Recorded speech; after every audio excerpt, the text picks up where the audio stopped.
What's going on, Drinking Buddies? Happy holidays. This is the last show of 2025. And I'm thrilled to bring back Siri Dahl. But before we get into that, we got to talk about those things that generate a little revenue for the show. The things that generate a little holiday cheer for me.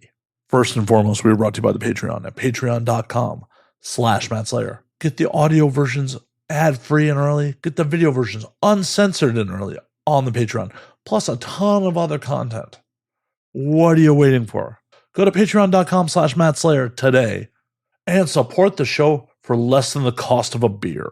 What are you waiting for, Drinking Buddies? Sign up today. We are also brought to you by the merch store at anwd.net/merch. There's a holiday sale still going on at the merch store as of day of release. It's only lasting a couple more days, so go to anwd.net/merch. Buy yourself a rad hat, a shirt. What are you waiting on? And last, but certainly not least, the easiest way to support this show is twofold. Go to the YouTube channel, youtube.com/andnowwedrink, and subscribe. See the video versions when they come out. And also, the other easy way that costs you nothing is Signal Boost. Tell your friends. Share social media posts. Interact on the social media. It's really that easy, Drinking Buddies. All right, let's get on with it. My guest this week, making her triumphant return to the podcast, is the one and only Siri Dahl. It's always a blast when Siri's on. This one, in typical fashion, goes all over the place. A little serious, a lot of silly, absolutely fun. I hope everyone's having a good holiday, so sit back, relax, pop a cold one, and enjoy, Drinking Buddies. When aliens come to take over, they look at us like we're out of our minds now. We'll get a galactic makeover, and now we're thinking that they just might be right. I cannot wait for this whole world to end. I'm gonna break out the bottle with my friends. I think they'll tell them their stories when we're gone. And now we drink. I've been wearing this hat for years. This is the second one I had to buy. And the best is Shake. the one around here closed down. I'm so sorry. I haven't actually been to an Arby's in a long time. I mean, I'm not aware of any near. Are there any in LA? Yes, than, they're in the Valley. Okay, well then I guess I'll have to find the one in the Valley. Yeah, the one on Sunset sadly closed down. And I didn't eat at Arby's ever in years until I moved to Hollywood. It's just like, oh, it's nearby. Open late, got a good shake. The one thing I don't like is the curly fries, but that's because I don't like any curly fries from anywhere. What? My middle school had them, and like I ate them so much in like 7th and 8th grade that I got really burned out, and now they remind me of just like middle school trauma. So I don't like curly fries anymore. Even just the seasoning will make me like a little bit. There's an Arby's in Reseda. Okay, that's yeah. I'm not going to ask you. I Yeah. might visit. Yeah. I might visit it. Yeah. The other one. Drive past Reseda all the time. Or there's one in Someone who lives in the valley. Or there's one in Mission Hills, which is, basically Santa Clarita. Yeah. Maybe if I go to, stop and get some Arby's on the way to Six Flags. Arby's and then Magic Mountain. So that won't end poorly. Just the biggest shake I can get from Arby's and then immediately go on the biggest roller coaster at Magic Mountain. Just cover someone in shaken roast beef. Ooh. And again, I'm sure someone would pay big money for that. The right person. Yeah, actually. I should post about it in advance so a lucky fan can sit behind me on the roller coaster. I got covered in serious shake.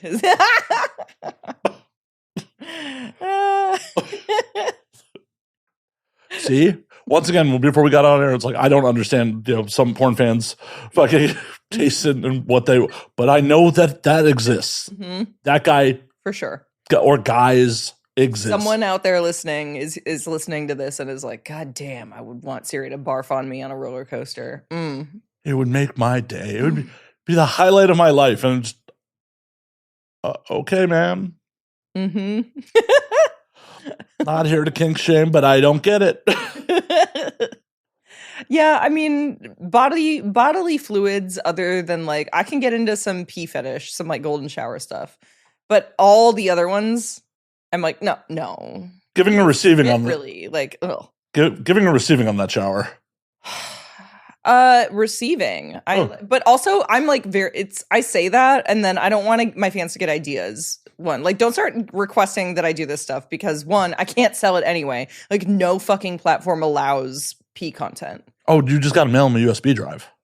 Well, yeah, and then it's going to be $5,000 minimum. So if you're serious, hit me up. But yeah, no, I can't. Wow. I have one video I filmed with my partner, with Liam, and he pees in my mouth and my butt, and it was one of the best nights of my entire fucking life. Hell yeah! And I can't even sell it anymore because it's not allowed. At $5,000, that pee is worth more than caviar. It would be, yeah. Yeah. If someone wants it. I mean, per ounce.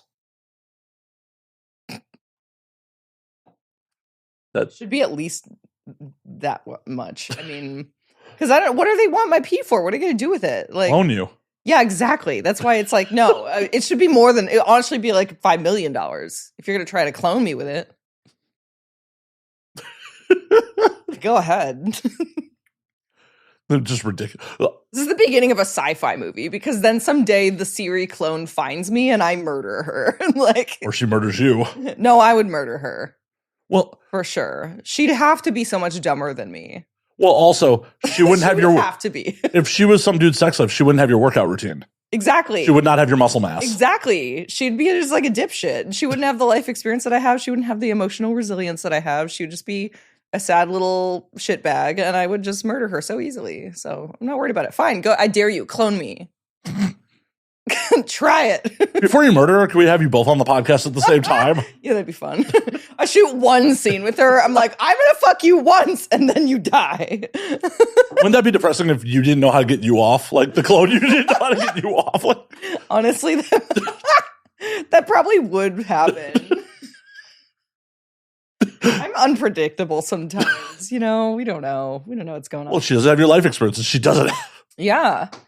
She has a, like, actually, that's interesting because, I mean, I guess if she was cloned, it's like she wouldn't have all the things that I have based, because like the way that my pussy looks now isn't coming from DNA, it's coming from life. Yeah. Like if I tell my fans, this has actually come up somewhat a lot recently, and I tell my fans, like, since I've been in the industry long enough now, you can go watch a video of me or like look at a solo video or like just photos where you can see my pussy from 2012 when I was brand new, and then like look at a recent thing and compare them side by side, and my pussy looks way different now.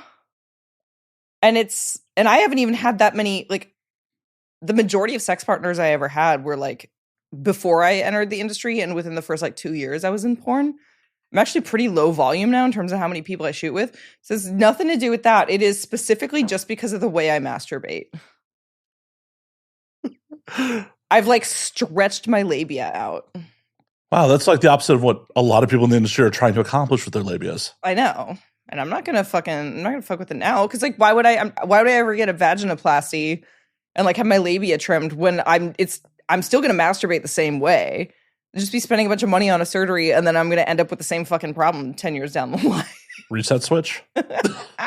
Nah. But you could definitely sell your labia for much more than $5,000. Well, yeah. I mean, if they let you keep it, I feel like you'd have to sneakily steal it. I tried to save the fat, the tissue they removed from my breast reduction surgery. I was retired at the time. I didn't even want to sell it. I just wanted to keep it because I thought it was funny. And I like fucking Fight Club? They would not let me. Oh, that's right. They were like, it's illegal. And I was like, but it's my body. Like, I can't have my shit back. Well, back to the clone. That means your clone would have your old tits. Yeah, you're right. She would. See, there's fans out there want that. They gotta, some guys gotta buy my pee for $5 million, clone me, and then all these guys on Reddit who can't shut up about how mad they are that I got a breast reduction surgery. That's their solution. You just gotta rise and grind, buddy. Pool your resources. Yeah, you gotta rise and grind and have enough money to clone me. Problem solved. Run a crypto scam. Whatever. Just I don't care how you Pump and dump. you just do it. Start a Siri coin. Rug pull that shit. Rug pull it for the cloning. Mm-hmm. Siri clone scam coin. I think that's a little too long of a name.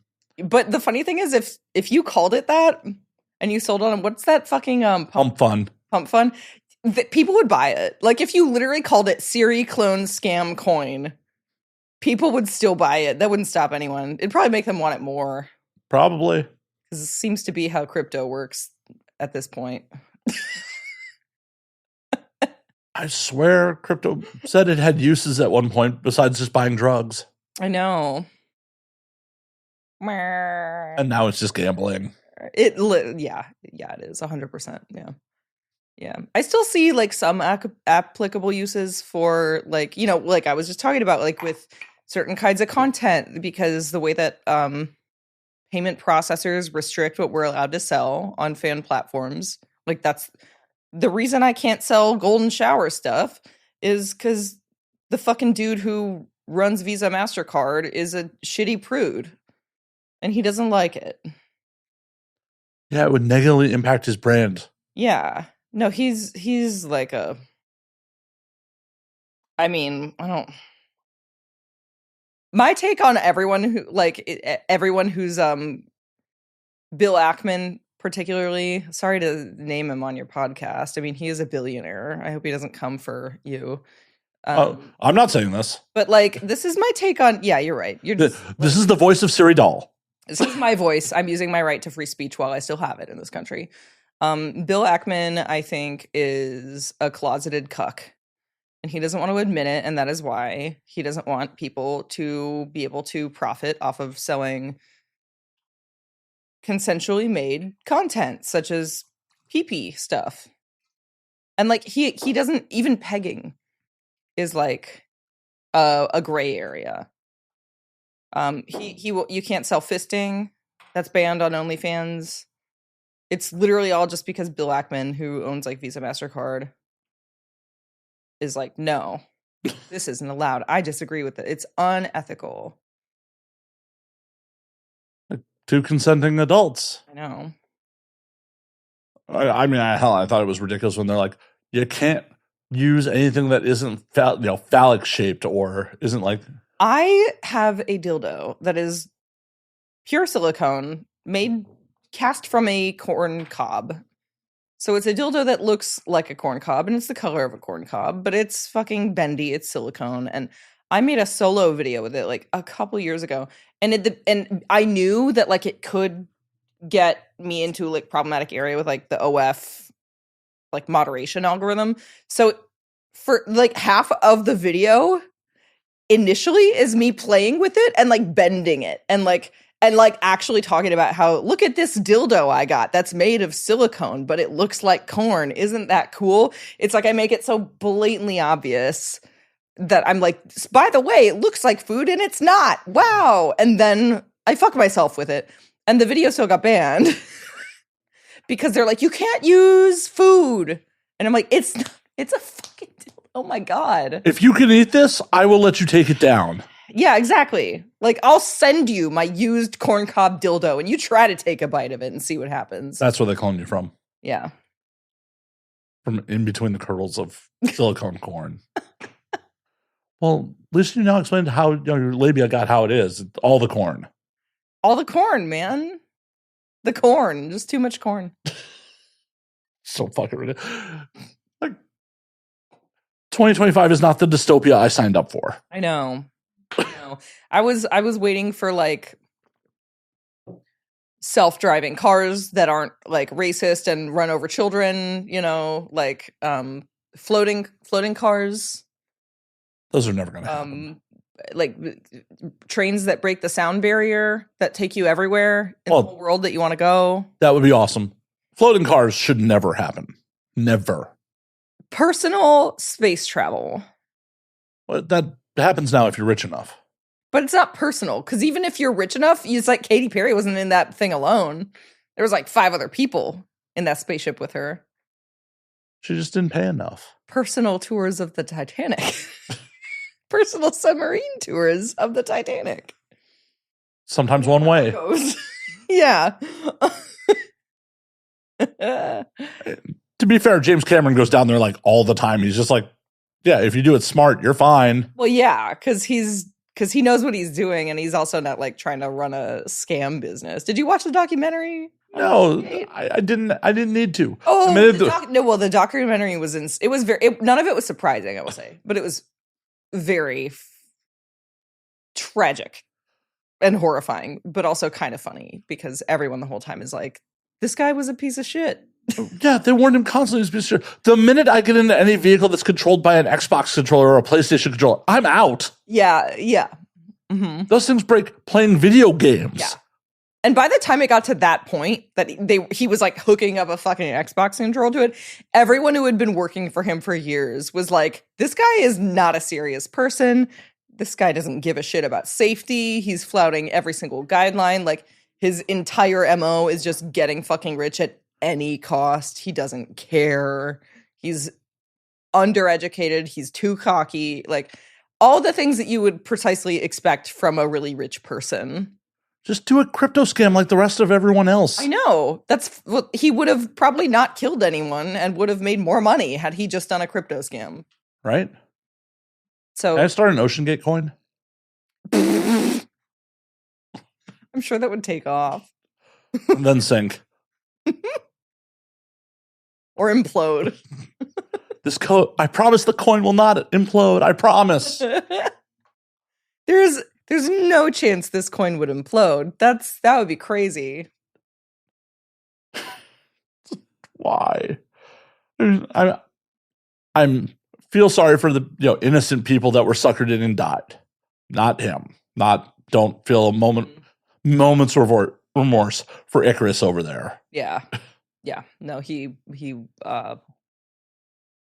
kind of got what he planned for, honestly, because he didn't plan very well. The hubris. Mm-hmm. The audacity. Do you have any idea how that dude came into his wealth, like in the first place? I don't. They talk about it in the documentary, and I don't actually remember. I mean, I don't think it was any particularly unique or interesting method. Inheritance or investments, the typical hedge fund guy, probably finance guy. Yeah, he was a private investor. Yep, about right. Can we talk about that, actually? I feel like... Oh, family fortune originated with his grandfather who became rich director at Standard Oil. Yeah, okay, of course. And old oil money. Yeah. Old fucking oil. Standard Oil is old. Yeah, and it was his grandfather, so... Yeah. And he wasn't a young dude, so... Yeah. Sounds about right. Generational wealth, that must be nice. Yeah. That's so fucking...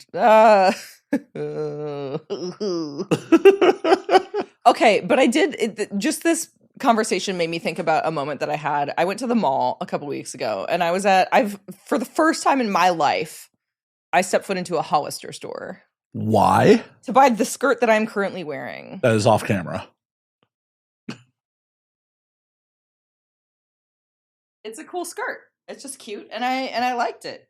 I saw someone else wearing it on Instagram, and they were like, "I got it from Hollister," and I was like, "Well, fuck, I want that skirt like real bad, so I'm gonna go to Hollister and buy it." So I did that, and I tried it on. So I was in the dressing room at the Hollister, and there was a younger guy, like college age, like probably 20, 21, and his girl clearly was his girlfriend in the dressing room next to me, and she was like styling him kind of. And it sounded like they had an event that they were going to, like a party, a wedding, a college, a social of some kind, something. And so she was trying to style him for this event. And he was like, it broke my heart a little because he was like, but do you feel like I didn't ever see the outfits he was wearing, by the way, because they were next to me and in the dressing room. There was like no sound protection in there. It was just like curtains. So I could hear them talking clearly. And this guy was like, does this outfit like work with my vibe? Like, cause I feel like my aesthetic is what it was like it was a mix of two things that I was like, this is demonic. I think he said it was like, he was like, I'm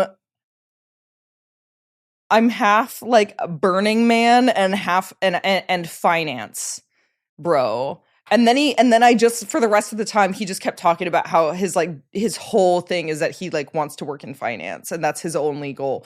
And it concerns me because I hear that so much from young men. And I'm like, I don't understand why that's for a guy who's like entering college now or like in his early to mid 20s. Like, why is like working in finance the ultimate goal? Upward mobility. Stop. Genuinely stop. Because it's the illusion of upward mobility. Because what other career can you have in America these days where you think you're going to get upward mobility? But that's the funny part of it is like most people aren't going to have, you're not going to get that. Like, yeah, but if you think you're going to start a career in finance now, you're going to be a millionaire. Well, millionaire is nothing. Like, right? If you want to be actually genuinely advice to 20-something-year-old young men, if you want to be a millionaire, you have a better bet just starting OnlyFans today, tomorrow. Which is also to fucking start your slut phase. Which is also figure out how to hold a camera while you have sex. Also, actually bad advice. What is? Start an OnlyFans. I'm just saying, yeah, but that's what I'm saying. Is like you will have a better rate of success financially doing that tomorrow than you will having a career in finance. Like, are you kidding? You want to talk about an industry that chews people up and fucking spits them out and removes your soul from your body? It breaks my heart that so many young men want to work in finance. And I'm like, y'all have brains. If you have a good brain that works, please put it to something that will help make society better. Yeah, we're in a generation of people just want to enrich themselves. Who's looking out for society as a whole?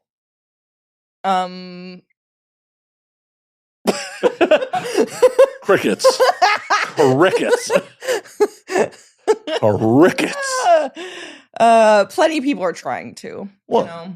But in it's rough out here. In modern America, it's not like you can go get the union job that our parents' generation could get, and like union membership is at like an all-time low. Well, and it's on an all-time low, and a lot of that shit's being shipped out of the country, or scab non-union jobs are doing some of it. And being a tradesman pays well, but it's not glamorous. Like, oh, I love tradesmen. Can I tell you? When I was living in Kentucky, the gym that I worked out at, which was like a big, best gym in the world. Everyone should go check it out. Everyday athletes in Louisville, Kentucky. Most of the guys who I knew there that were like my gym buddies, like a ton of them were tradesmen, like HVAC, general contractor, electricians, blah, blah. Like they work there's a Kentucky truck plant that Ford runs in Louisville. So like so many people who work in the trades, and honestly, like that's fucking good work. Yeah, you're right. It's not super glamorous, but like, I don't think that a lot of like, who cares? Who the fuck cares that it's not glamorous? Like you have a really fucking, do you know how much I wish that I knew how to do electrical work? I'd be ripping walls out of my house. There's a lot of electrical shit going on. YouTube it. No, I don't want to electrocute myself. Turn the power off first. Yeah. Well, I'm just saying, like, and all those trades need fucking people. For sure. Truck drivers. Well, the truck driving industry's fucked. You're right. It's also not glamorous, but like if you pick a path that works and you work for one of the better companies, like you can still, if what you just want is like a good wage. For now, because self-driving vehicles are going to put the truckers out of business in a couple of years too. Like, I don't know. The Russian guy that drove my convertible from Kentucky, because I paid to do the like covered car transport. It's not cheap when I moved out here. One, he was really hot. So if he's happens to be watching this, you still have my number. Call me. Don't you have his? Yeah, but I'm not going to initiate. Why not? Because I'm a lady. Who knows what she wants? 2025. Don't put that fucking bullshit out there. I'm not going to initiate because my good old fashioned values. Let's get the fuck out of here with that. Yeah, no, that man makes like $500,000 a year. Oh no, truckers definitely can make a lot of money, Yeah. but it's also like if you end up with the wrong trucking company. Yeah. Because if you're an owner operator, those fucking trucks cost more than a fucking house, and you fall behind on payments. They're basically repoing your livelihood. Like it's high risk, high reward. Yeah, and it's potentially a very lonely job too. That's true. That's true. And I can see that. But you know what? I follow some truckers, like long haul truckers on Instagram, and they have like, and they decorate their cabs all fun and cute, and they have like a cat that lives in there with them. And I'm like, this is honestly pretty bomb. Like, you know, yes, you're right. I see the potential for like loneliness, but it also seems like a life that like for the right personality type could be really rewarding in many ways. And then like, you know, you don't necessarily have to do it forever. Well, yeah, but if you're taking on the kind of debt you have to be an owner operator, you got to do it for a while. Yeah, that's fair. But is it better than college debt? Well, college is a scam these days. Yeah. Oh my God. Yeah. College is a fucking scam. I saw, speaking of shit, this whole conversation at this point is just going to be like, this shit I saw on Instagram the other day. I scroll too much. I did the shit that gets recommended to me. I'm like, why? I got a reel that popped up in my feed, and it was a woman my age talking about how like the best time to go to college was between 2007 and 2012. Like millennials, yeah, we had the best timing. And she just was going off. She's like listing things about why it was so good to be in college at that time. Like culturally, I guess, because like club culture, whatever. And all I could think was like, what the fuck are you like, I graduated from high school in 2006. I took a gap year, so my first year in college was actually like 2007, 08.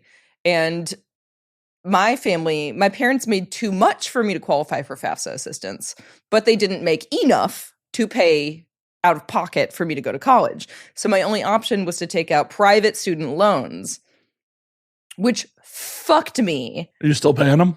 No, I've paid them off thanks to porn. Like literally, but the interest rates on these loans were 12 to 15%.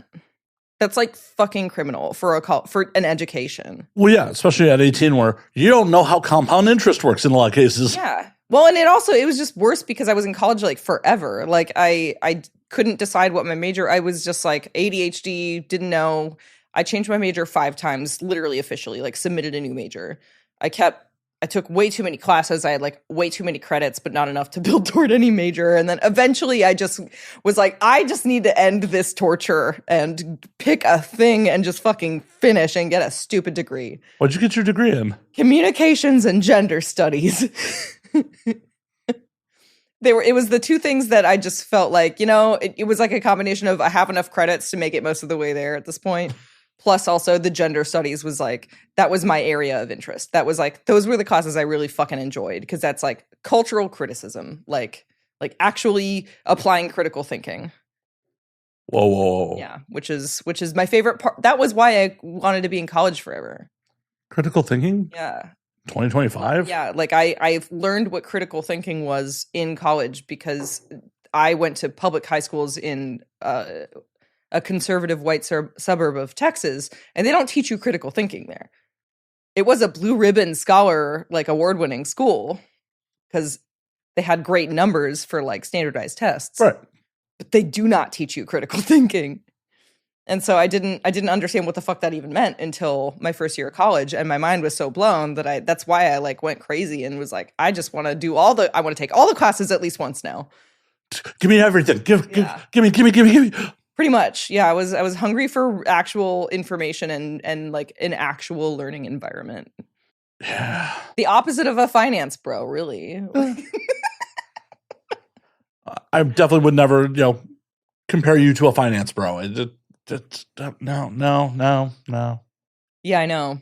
I couldn't if I tried. Like I criticize myself about my own career choices often enough because I genuinely cannot be convinced to do something for the money. Except sell your urine for enough. If someone wants to give me $5 million for a cup of my pee, Oh, the price has definitely gone up over the course of this podcast already. I've been saying $5 million for a minute. That was because if they're going to clone me with it, you know. Well, I kind of have to assume if they want a cup of my pee, they're probably going to try to clone me. So, or maybe they're just going to gargle it. If they're going to gargle it, then I might be willing to negotiate down a little bit. They're gonna have to prove it to me. They're gonna have to send me videos of them gargling at least 3 people's pee. 3 other people's pee? Yeah, 3 other people's pee. Or their own pee 3 times.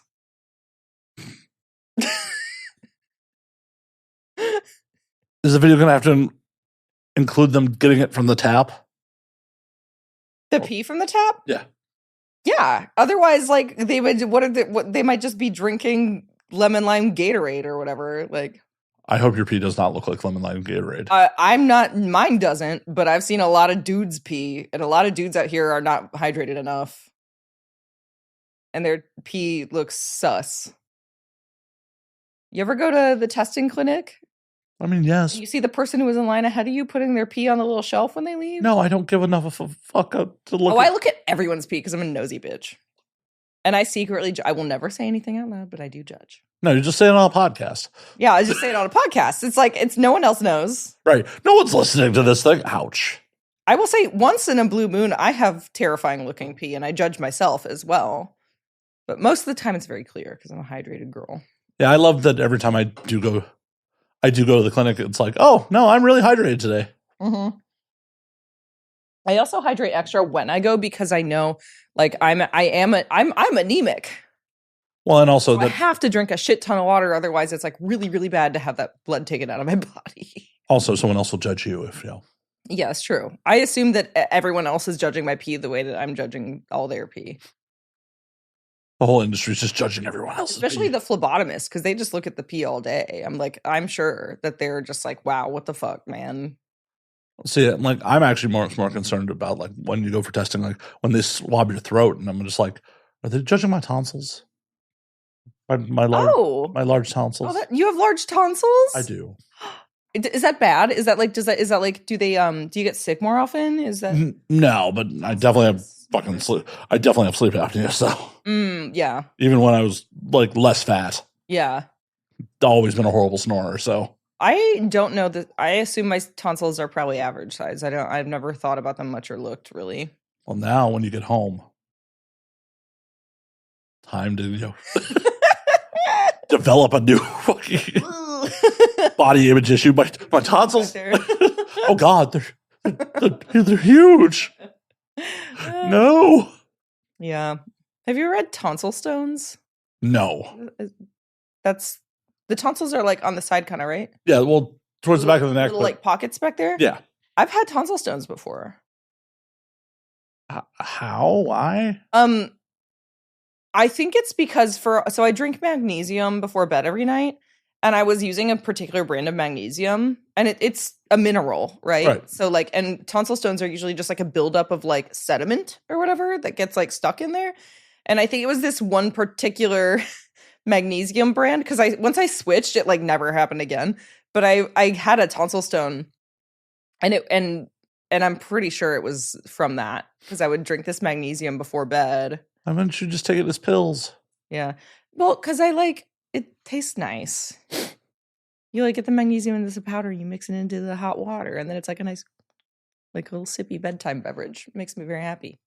I just switched to a different brand that like dissolves better so that it doesn't have sediment in it, and no problem, no more tonsil stones. See, I don't drink minerals. I think that's plus the alcohol probably just helps pass it. Yeah, honestly, I feel like the alcohol probably, if you just gargle with alcohol, like no tonsil stones, that shit's getting washed clean for sure.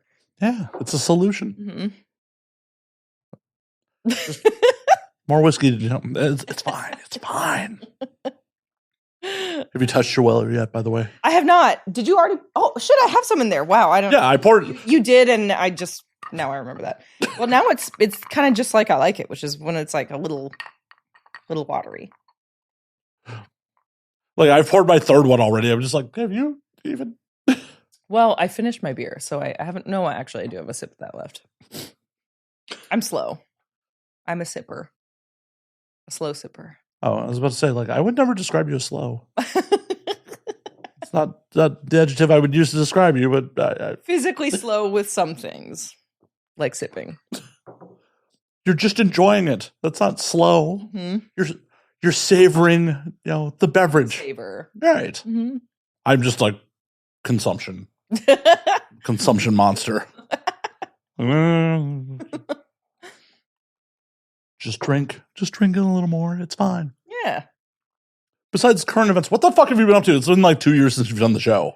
It has been 2 years. Oh my God. Okay. It's been a minute. So I host a podcast now. Again. Again. Yeah. Because I did host one before. Now a different one. It's called First Thirst. And I'm the host. Every episode is a different interview with a guest. And I ask them about their first pop culture crush. Like their pop culture sexual awakening moment. Or moments, because for a lot of people it's more than one. Well, yeah. And it's a very fun subject to interview people about because you just kind of never know. Sometimes it's really out of left field. And for many, especially many industry people, because people in the porn industry and sex workers generally are so much more like forthcoming with their sexual interests. So I'm usually less surprised by people who are in the industry that I interview about like what their first moment of like sexual awakening was like. But my favorite, I always reference my episode with Little Puck because hers was like my favorite out of everyone that I've talked to so far, because her first thirst was Bugs Bunny dressed as Brunhilde, the like Viking Spirit magic helmet. Yeah, exactly. I was just about to ask if it was Bugs and Dragon, then you already went into it. Yes, Bugs Bunny and drag was Little Puck. And the way she talks about it in the episode, I'm not going to tell everyone because you should go listen to the episode if you want to listen to it. But like, it's great. Even if you don't want to listen to it, go listen to it. And it makes so much sense when you hear that information from Little Puck, because then you look at like the kind of porn that she produces now and her style being a performer, and you're like, oh my God, this makes so much fucking sense. It really does. Yeah. It super does. I'm also like racking my brain, like, what is my answer to that question? Mm-hmm. Well, don't say it now. You got to come on my podcast to say it. Oh, I get an invite now? Oh, yeah. Shit. Okay. Good. It'll give me time to fucking think about it because I don't know right now. Yeah, you got to think. You really do have to dig. That's another thing is like a lot of people, it's like, I don't remember, like because I also, to whatever level is comfortable for the guest, but I really do want to dig down and get to like the earliest memory that you have of having that feeling. And that requires some real introspection and some digging. It does. I've been masturbating since the 90s. So you got to think. It's like, what was it? Michelle Pfeiffer as Catwoman? Like, No. what the fuck was it? Like, No, I'm really trying to think. Like, yeah, I'm going to have to give this some serious thought because like, yeah, don't book me soon. Like, I need to. All right. You take your time. Let me know when you're ready. Because, yeah, what the fuck? Like, yeah, I have no fucking. I like, by the time I was 18, it's like obviously Britney Spears, but like, that's well past. Yeah. Like, I'd had sexual intercourse by that point, so. Yeah, exactly. So that's not the formative thing. Right. That's like, no. This is just me being a horny 18-year-old. Yeah, we're talking about like the thing where you didn't even necessarily know what sex was yet. Yeah, it's just and you experienced that first feeling of like, I'm into this person for some reason. And tingle. I completely understand like that feeling of having a crush and like, and that's the other thing that comes up a lot talking about this stuff on my podcast is like, because I call it a first thirst because it's, your first pop culture crush, your first ever sexual awakening. But often, even though I'm using the word sexual awakening, it's like usually it happens when you're a child. You don't have the language or the understanding to think of it as being sexual, and it's not functionally a sexual thought attached to it at all. But in almost everyone I've talked to about this, it very obviously does tie into later in life sexual interests in a way that really like provides this through line that you're like, yeah, people kind of like are born with like a certain like like there's a certain kind of thing that you're into, and it just uncovers itself as you get older. No, for sure. And if it doesn't, then maybe you need to do some more self-exploration because you might be in the closet. Or you could be running a major credit card. Yeah. Or you could be Bill Ackman and you just are terrified of fisting because you know that you want a fist in your own ass. Why don't you, do us all a favor and go run your fist in him? Just take one for the team, Siri. Bill Ackman, would you like me to fist you? I offer humbly. I will look. He could afford it, but I would do it for free. If it would change his life. I think you should. If it would turn him, I would do it for free. I think we should find his email and you should send him the offer. at visa.com. Probably, honestly. Well, it's corporate. It's probably like b.ackman at, Backman. Which is what that would be. Yeah. Backman. Backshotsman at visa.com. What kind of lube would you use on Bill? Astroglide. Glad you just had it just ready to go. You're just like, no hesitation. You just knew. Just Astroglide. He's a boomer. He probably isn't aware of any other lube that exists in the universe anymore. Well, you're the one enlightening him. So. Assuming he's ever used lube, but I don't know. Did the olds not use lube ever? I feel like probably not. I don't know. I don't have enough experience with the olds. That I'm just kind of making assumptions based on like the general prudishness of so many boomers. I'm like, y'all. See, I don't think the boomers are actually that prudish as much as they're closeted. Well, yeah, but I mean, it comes out the same, Yeah, no, it ends up with the projecting prudishness, if not actually like living it. Yeah, it ends up with the same end result. But yeah. Like my parents are boomers and they're very prude. They're very fucking prude. But I know. I mean, I would never presume that their personal sex life is like uninteresting.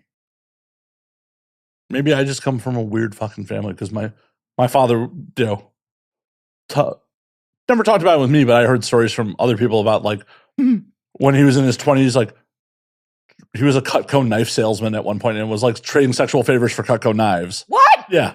That's kind of badass. That's hilarious. Wow. Yeah. Mm-hmm. It's just like, okay. And I definitely found a Polaroid at one point, like of him in a dress. So yeah. Well, when I was a child, when I was like maybe 8 or 9 years old, I was playing hide and seek and I hid under my parents' bed as you do. And I found under their bed a Victoria's Secret box, and I opened it because I knew we got Victoria's Secret catalogs in the mail. So I like understood that this was like adult woman. Well, that's why it was a secret. That's why it was Victoria's Secret. Like I understood that it was like sexy, but I still didn't really have enough language to understand what was going on with it. But I opened the box and all I remember is just like lifting up this lacy thing and going and understanding intrinsically like this is something my mother wears and being like, what? And like but also not understanding what the hell it was, like how this would work on someone's body. And now as an adult, when I look back on it, I'm like, it was a crotchless teddy. Just so I know that my parents were like, it's like at the very least, we're doing the whole sexy, like a crotchless teddy, sexy lingerie time.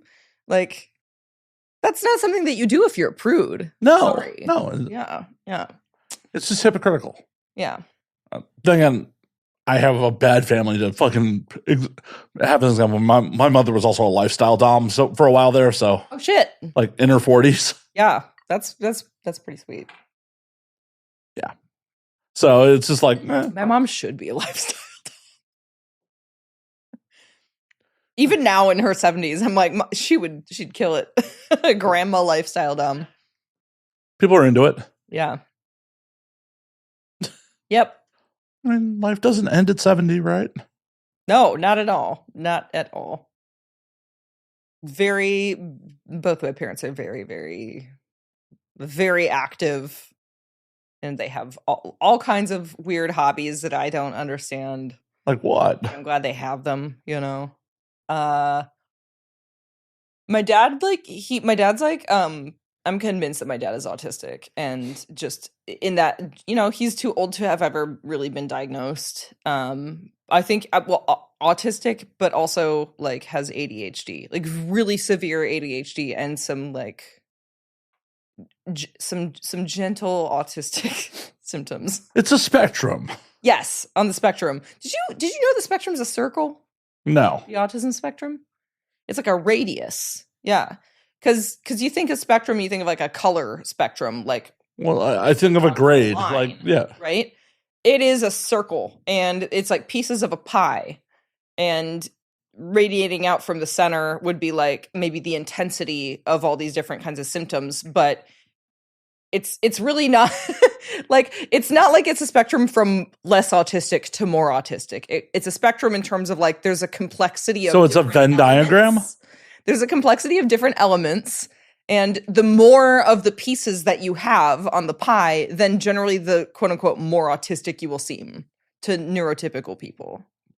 I also think But it's not a matter of high versus low functioning. It's just a matter of like how many of these symptoms do you experience all at once in normal daily life, and how intense are they? I also don't think neurotypical people exist.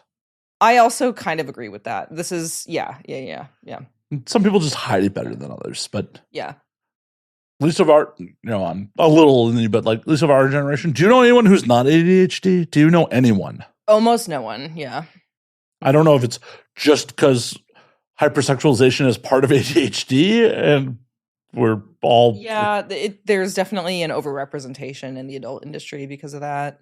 Like, I will say, like, when I finally did get diagnosed with having ADHD, which happened like 5 years ago, it was like being slapped in the face with a bag of rocks, because I was like thinking of all my memories of like growing up and how I felt going to school all my life, and kind of having this reverse realization of like, oh my God, well now all this shit makes sense. Like, Jesus Christ. It's like I was always in all the advanced classes, and I was always being told that I was smart, but then I was also never felt like I did the right thing. And I always felt like I was behind in some way, or like missing some piece of it. And then I would get criticized for that. And it's like, well, what the fuck do you want me to do? Like, I just don't like the way that you're fucking teaching this shit. It's fucking bullshit. Like, I shouldn't have to just like if I'm doing a history test, why does it matter that I memorize the fucking date and year that this event happened? Isn't it more important that I understand what the fuck was going on? No. You need to tell me when the Magna Carta was signed. Duh. Yeah. So it's just. Well, because so much of American education is about being able to regurgitate facts, not actually. Yeah. It's just about teaching to a testing standard, which is such a tragedy. Like, again, going back to that's why I didn't understand that critical thinking was a thing that existed, or a skill that you could learn and build onto, until I was out of high school. Yeah, I was diagnosed with ADHD in high school, and they're like, we'd like to medicate you. And I'm like, I like who I am. No. Yeah. It probably has been a hindrance in my life the whole time. But understandable, though, because even then it's like the meds aren't great. Even now, the meds aren't great. Well, it was the late 90s, so it was just Ritalin. Like, do you want Ritalin? I'm like, no, I like who I am. Yeah. And all through, like, most of my education is like, you're just bored, aren't you? Because I barely graduated high school on time. Yeah. I actually had to put myself into night school to graduate on time. It was a whole to-do. Like, it was just me gaming systems. They're like, I went into senior year because Illinois requires fucking 4 years of gym. Mm-hmm. Gym. Yeah. And it's not like I gave a fuck about physical activity or anything like that. It's just that gym was almost always the first period of the day, one of the lunch periods, or the last period of the day. And that's just when I didn't want to be in schools. It's bullshit. It's bullshit. Yeah. Well, I was wildly truant all the time.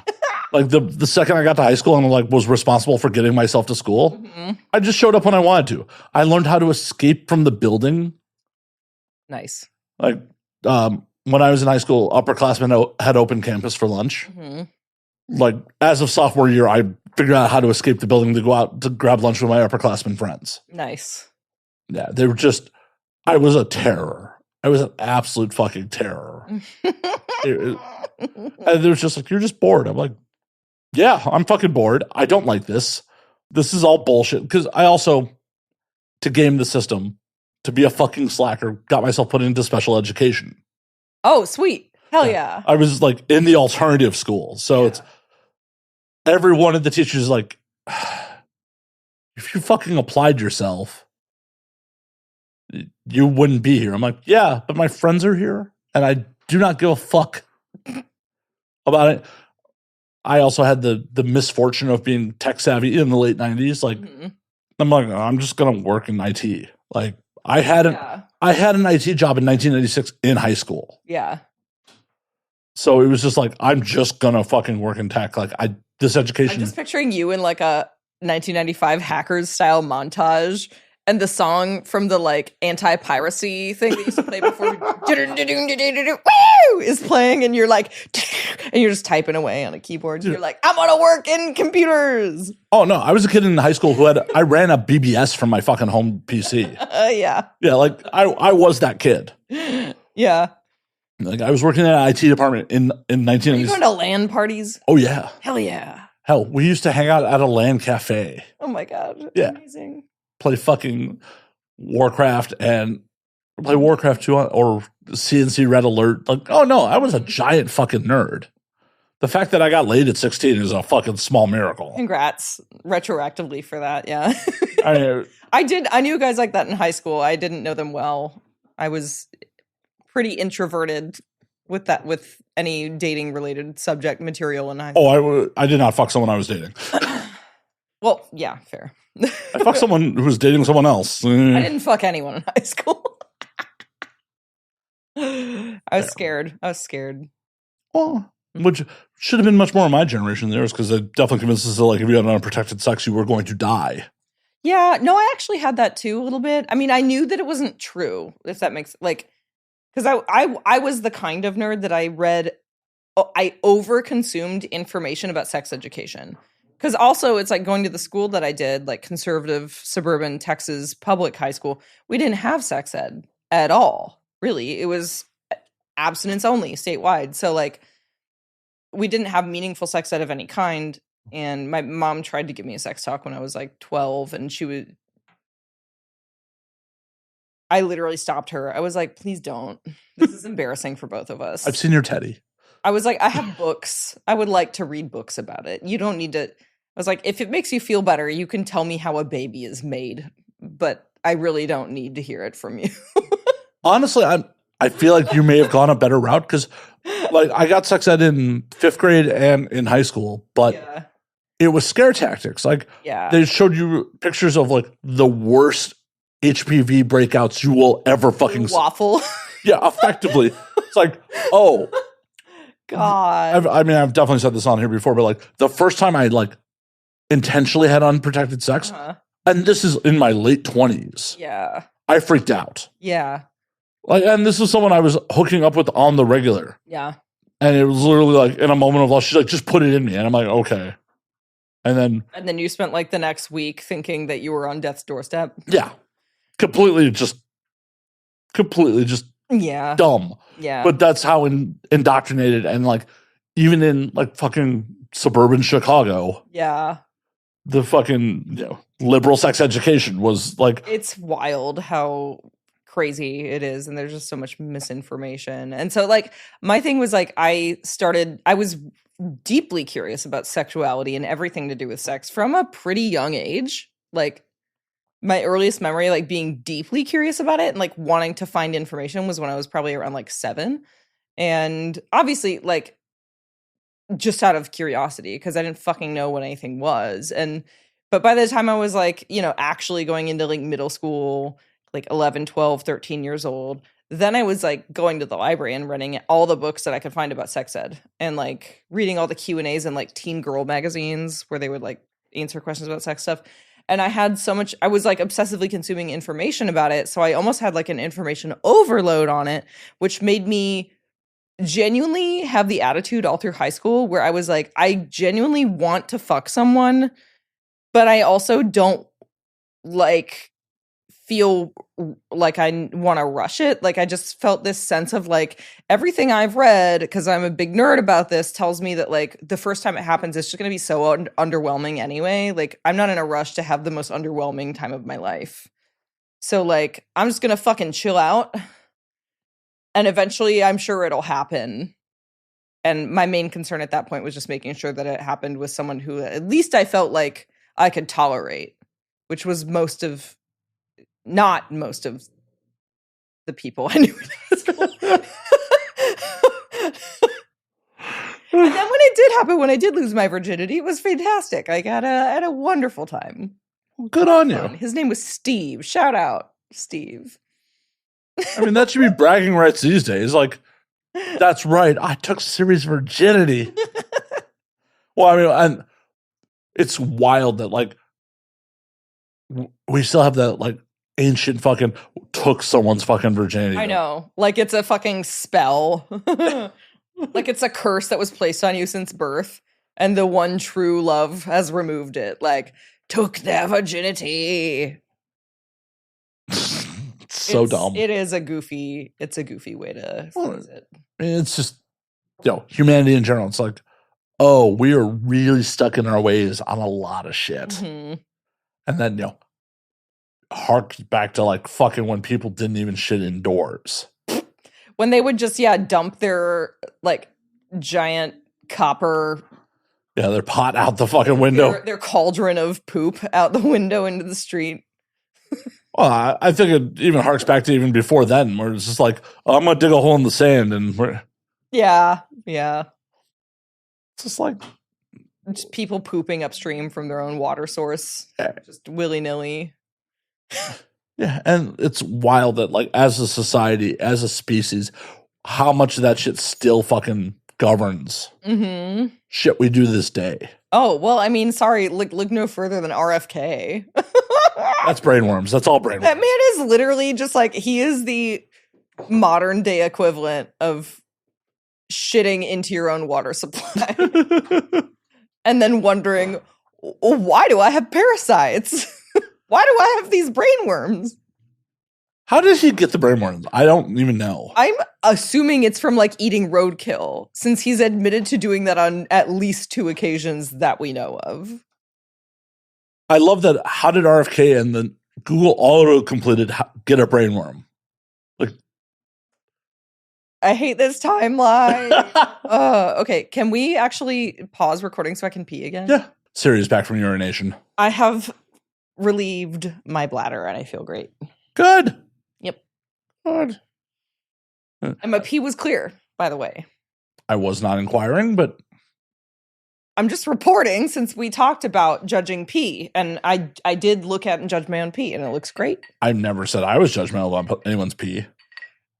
Well, anyone else who has been watching who likes to judge pee. If that's your fetish, just know mine is clear. Allegedly. No proof was provided. No proof was provided. And I'm not asking for proof. Please do not. I just thought that was good. I was like, wait, are you trying to ask me to prove it? No. Do you want me to pee on your podcast? I don't know that you can post it then. What creative editing? Bill Ackman's going to come for you. I'm not posting this to the hub. I'd be posting it on YouTube with very creative editing. Yeah, that's fair. It's amazing where it's like there's some things that you can actually get away with on YouTube that you can't get away with on the hub. Actually, yeah. It's like, because certain things, as soon as there's like an overt pornographic element involved, it's no go. Oh yeah, you can definitely murder someone in a YouTube video, but haven't read their murder someone on the hub at all. Right. Actually, most things you can't. I mean, it's kind of nuts. We were talking about this before we even started recording, that like there's still so many people.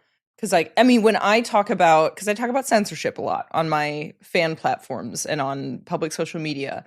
And inevitably, anytime I talk about like censorship and blah, there's always at least a couple folks that will come in the comments and start being like, yeah, well, like Pornhub is bad and they're an unethical platform because they used to host pirated stuff, and they, there's these people that have accused them of hosting like CSAM, child sexual abuse material. And I'm like, these are accusations that are meaningless at this point in time because Pornhub for years now has been incredibly locked down. Also under completely different ownership. Like the company is under different ownership and completely different management than it was back when those things might have been true. Fabian's long gone. Yeah, the guy who started it is like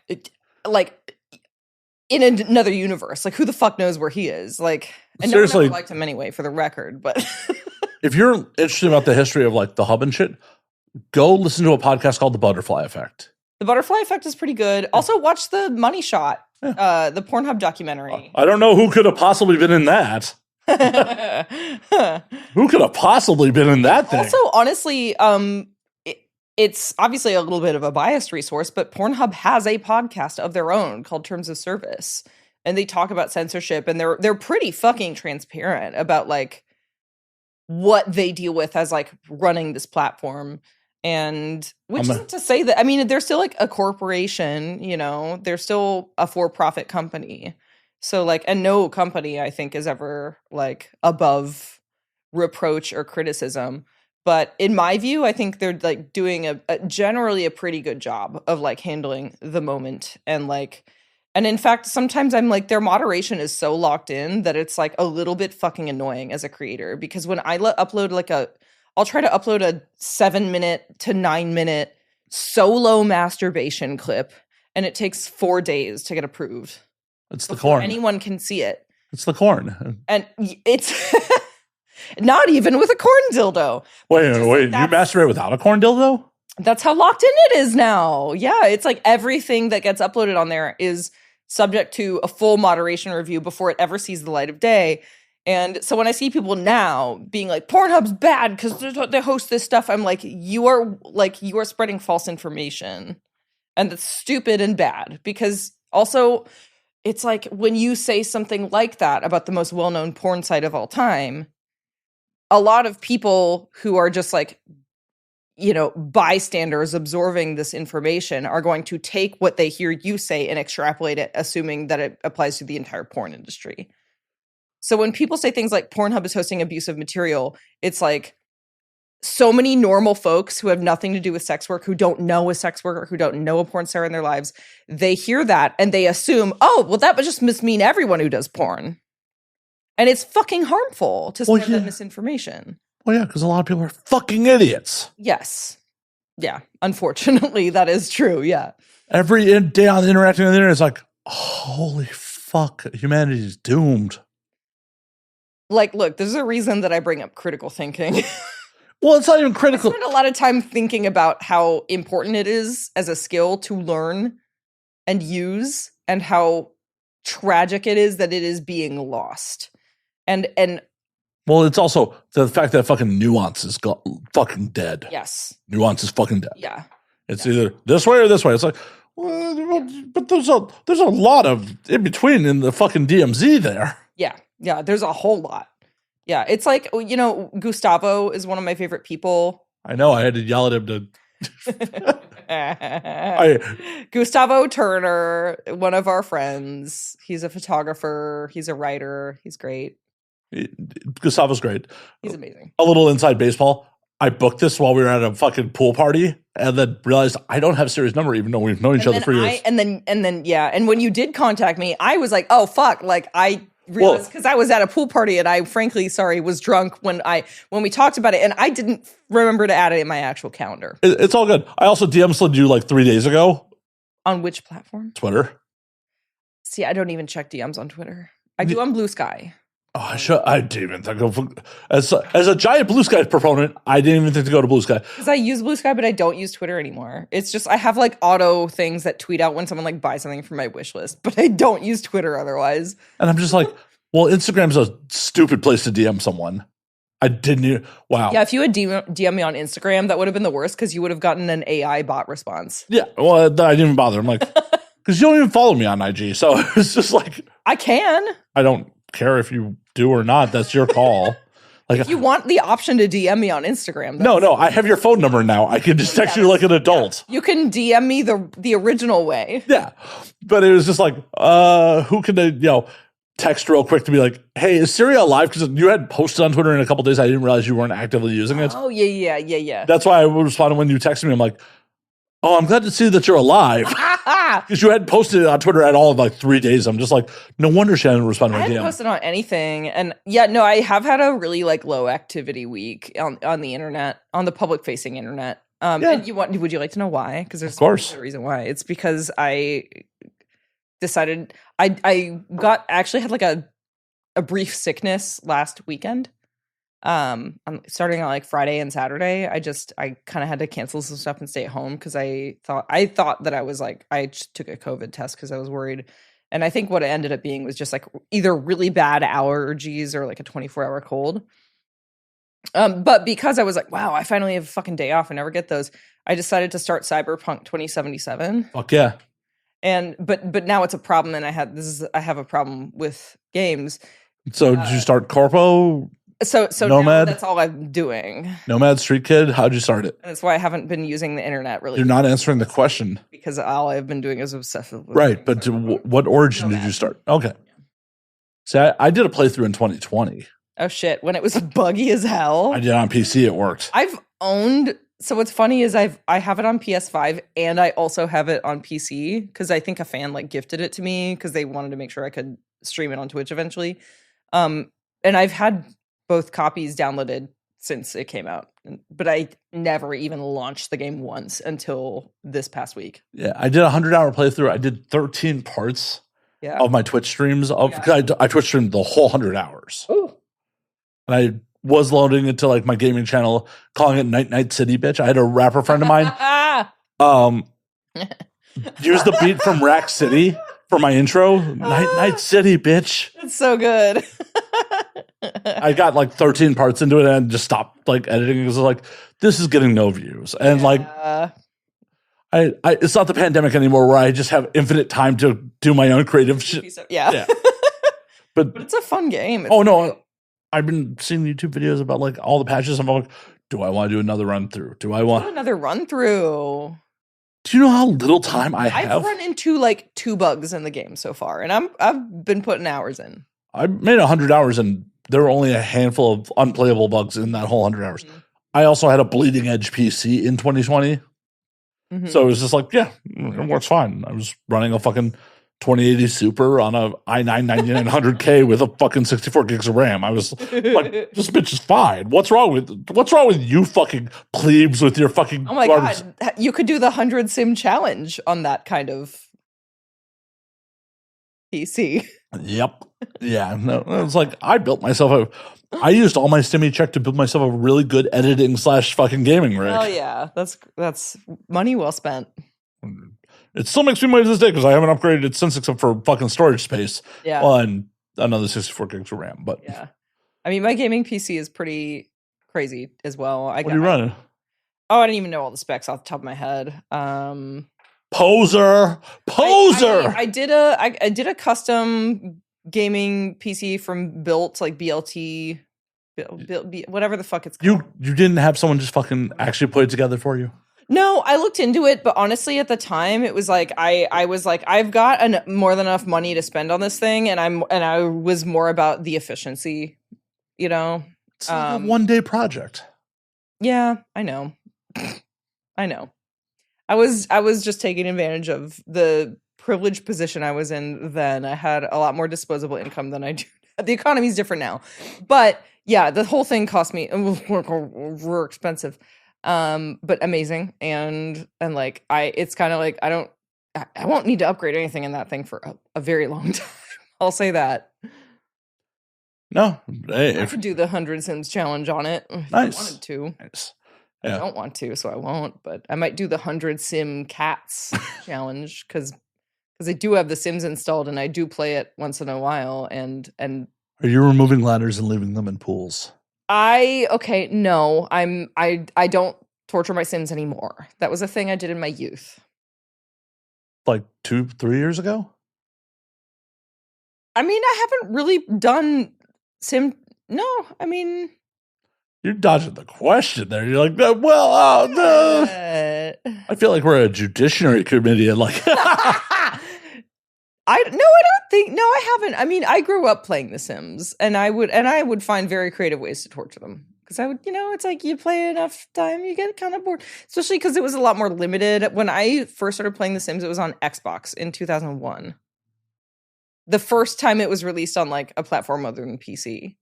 And it was so clunky and like limited. There was no such thing as cheat codes. So like you couldn't even like use cheat code motherload to get yourself all the money and like build whatever you wanted. You just had to play by like the constraints of the game.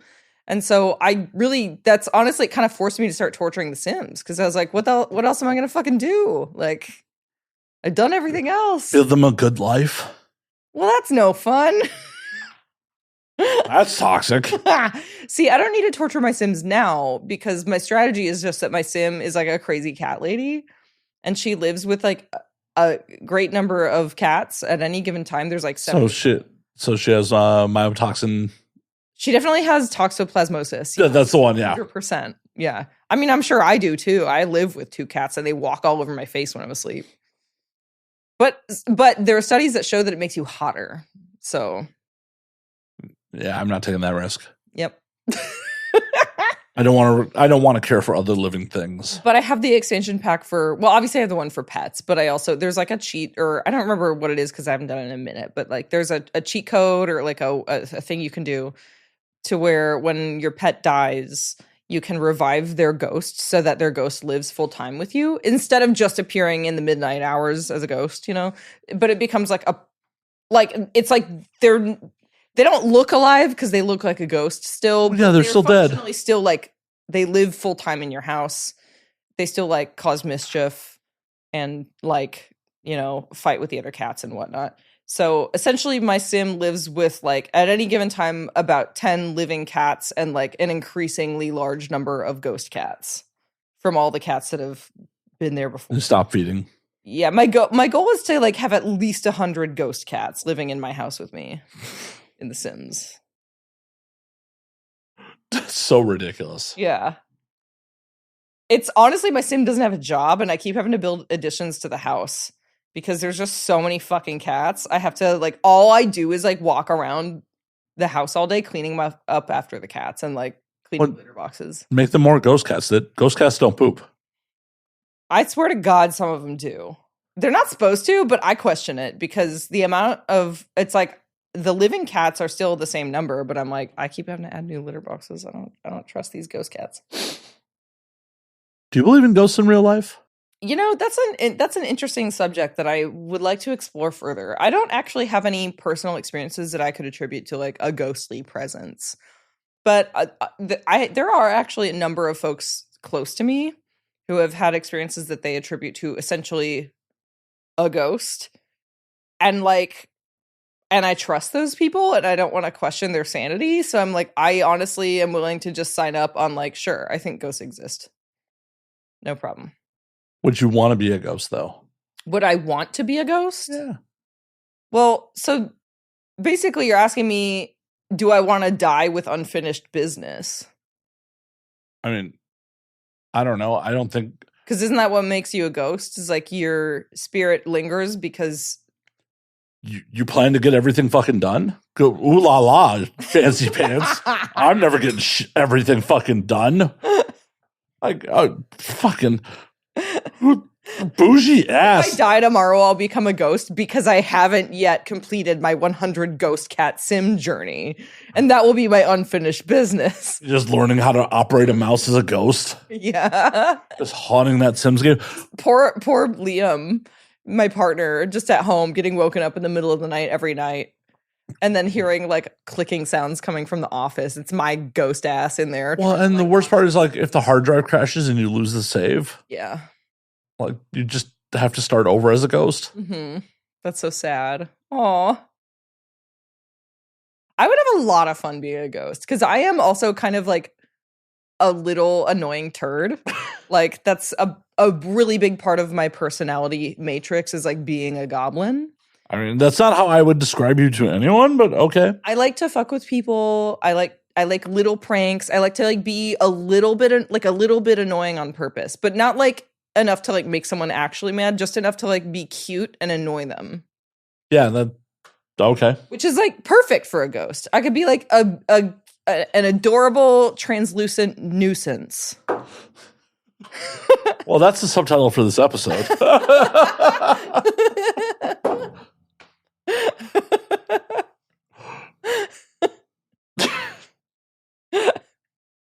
I would just have a lot of fun being a ghost. And yeah, maybe that's why I just feel like I need to believe that ghosts exist. Because if I got to be one, I think I would enjoy it. I'd have a lot of fun for sure. Who would you haunt? Who wouldn't I haunt is the question. I don't know. Like, I feel like I'd probably get the biggest kick out of haunting people I know, like immediate family, like significant others, close friends, etc. But part of me is also like, man, I would love to be a ghost that haunts like Stephen Miller, Yeah, but you'd just be part of the chorus at that point. Yeah, but like, but like, ooh, like I would love to creatively haunt our like modern day American Nazi party in a way that can like, I don't know if my ghost would have any power over that, but I'd at least like love to fuck with them because you know what? I could go appear in their bedroom at night and be like, "Hoo, your dick is so tiny." Yeah, that might turn them on. Arrest me because I'm a ghost. That might turn them on. You're right, actually, especially with Stephen Miller. I'm sure it would. Like, I don't know how that dude ended up like. He grew up in Santa Monica. He did. Like, how do you grow up in Santa? Yeah. He's from Santa Monica, and you know what? Honestly, this is like the saddest part of Stephen Miller to me is that he's been a piece of shit like that his whole life. I know.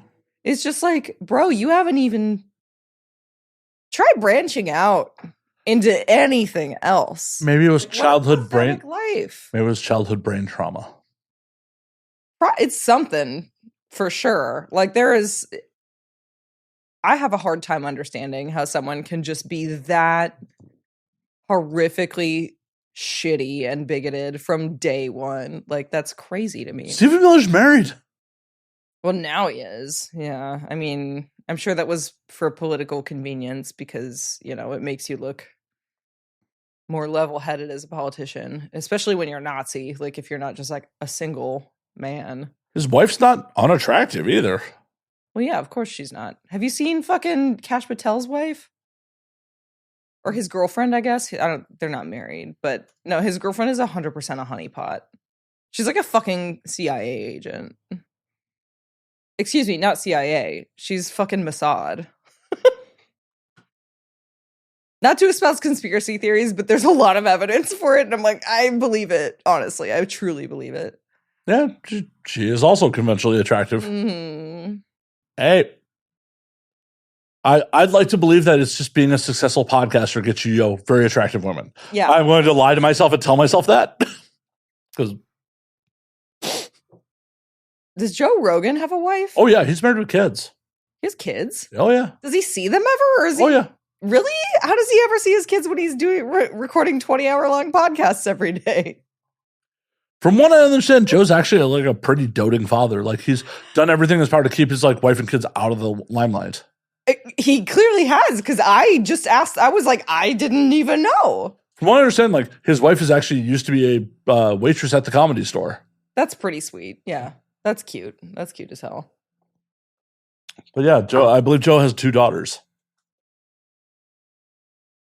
No, Joe just doesn't sleep. Yeah, that's Every time I'm like, look at what Joe Rogan accomplished. At all. It's like, how do you accomplish so much? Fuck. I don't trust it at all. People who brag about not sleeping. I mean, I brag about not sleeping, but I also am not nearly as productive as I would like to be. And well, see, then you're not bragging. You're being honest. When someone is like, I don't sleep and I do better because I don't sleep, I'm like, you're a train wreck waiting to happen. I don't trust it at all. Either that or you're on drugs that you're not telling me about. No. This podcast tonight is brought to you by 3 Monsters today and a cigar. Like, because I have to get back up wake up at people hours. I finished editing this week's podcast at 1 a.m. last night. Yeah. And then was up at 6 a.m. to fucking do fucking work and then Yeah. worked all day and then got off at 4:30. I'm like, okay, I need more caffeine. I need nicotine. Yep. I'm going to make it through this podcast. I'm like, I'm fine now. You're doing it all. Yeah. Yeah. I get it. I'm brought to you by stimulants and fucking alcohol. Mm-hmm. Like any good creative. Mm-hmm. Caffeine is one of my best friends. Yeah, it should be everyone's best friend. Do you know about caffeineinformer.com, the website? No. Should I You be? should check it out. It's really cool. You can put in your height and body weight, and it will tell you how many milligrams of caffeine you would need to drink to die. So that if you're ever concerned that, hey, I have a lot of caffeine, is this bad? You can get the actual number of milligrams of caffeine you would need to consume to cause heart failure. Yeah, I don't think that's very scientific. Like, what if my heart's already shit? You're right. It's all based on like population level information, but it's still good because the thing is with caffeine, like it's a lot higher than you might think. Well, yeah. Well, at the point where I start shitting myself, I'm gonna like maybe not have the next coffee. I've never shat myself from having too much caffeine. And You also I've had haven't so much caffeine that I've been like concerned, but I've never gone that far. You also haven't died, so That's true. According to the website, if I remember correctly, I haven't looked it up in a couple of years, but I'm generally the same weight. It's like I think I need to drink like 4,000 milligrams. Oh, that's to cause heart failure. In what amount of time? I mean, what caffeine stays in your body for a couple of hours? So probably Yeah, in it's like like a 4 or 5 hour window or something. Like a 6 hour half-life on caffeine. Yeah. Yeah. So like in a work day, 4,000, and that's a lot. No, it's a ton. That's a crazy amount of caffeine. You will start shitting your brains out well before it kills you. I would, yeah. No, I would probably, honestly, I think my response at like 2,000 milligrams would be, I would fall asleep. I think it would have the invert, like I would just be like, I can't. Your ADHD would be like, oh, you solved me. Cool. Honk out. Yeah, precisely. Yeah. Maybe I should drink 4,000 milligrams and just see if I wake up without having like executive dysfunction ever again. Maybe it'll just like, wow, then all the pathways in my brain will just be like, pff. I don't know. One of our mutuals was talking on social media recently about like starting ADHD drugs, and he's just like, all the voices and all like the fucking distractions are just gone, and it's scary. Yeah. I'm like, well, thank you for confirming that. I'm glad I never went on the fucking pills. Yeah. I was medicated. I was on Adderall for like a year and a half, and then the shortage happened and I couldn't get it refilled, and then so I just stopped, and now I'm just like, I don't know that I care one way or the other.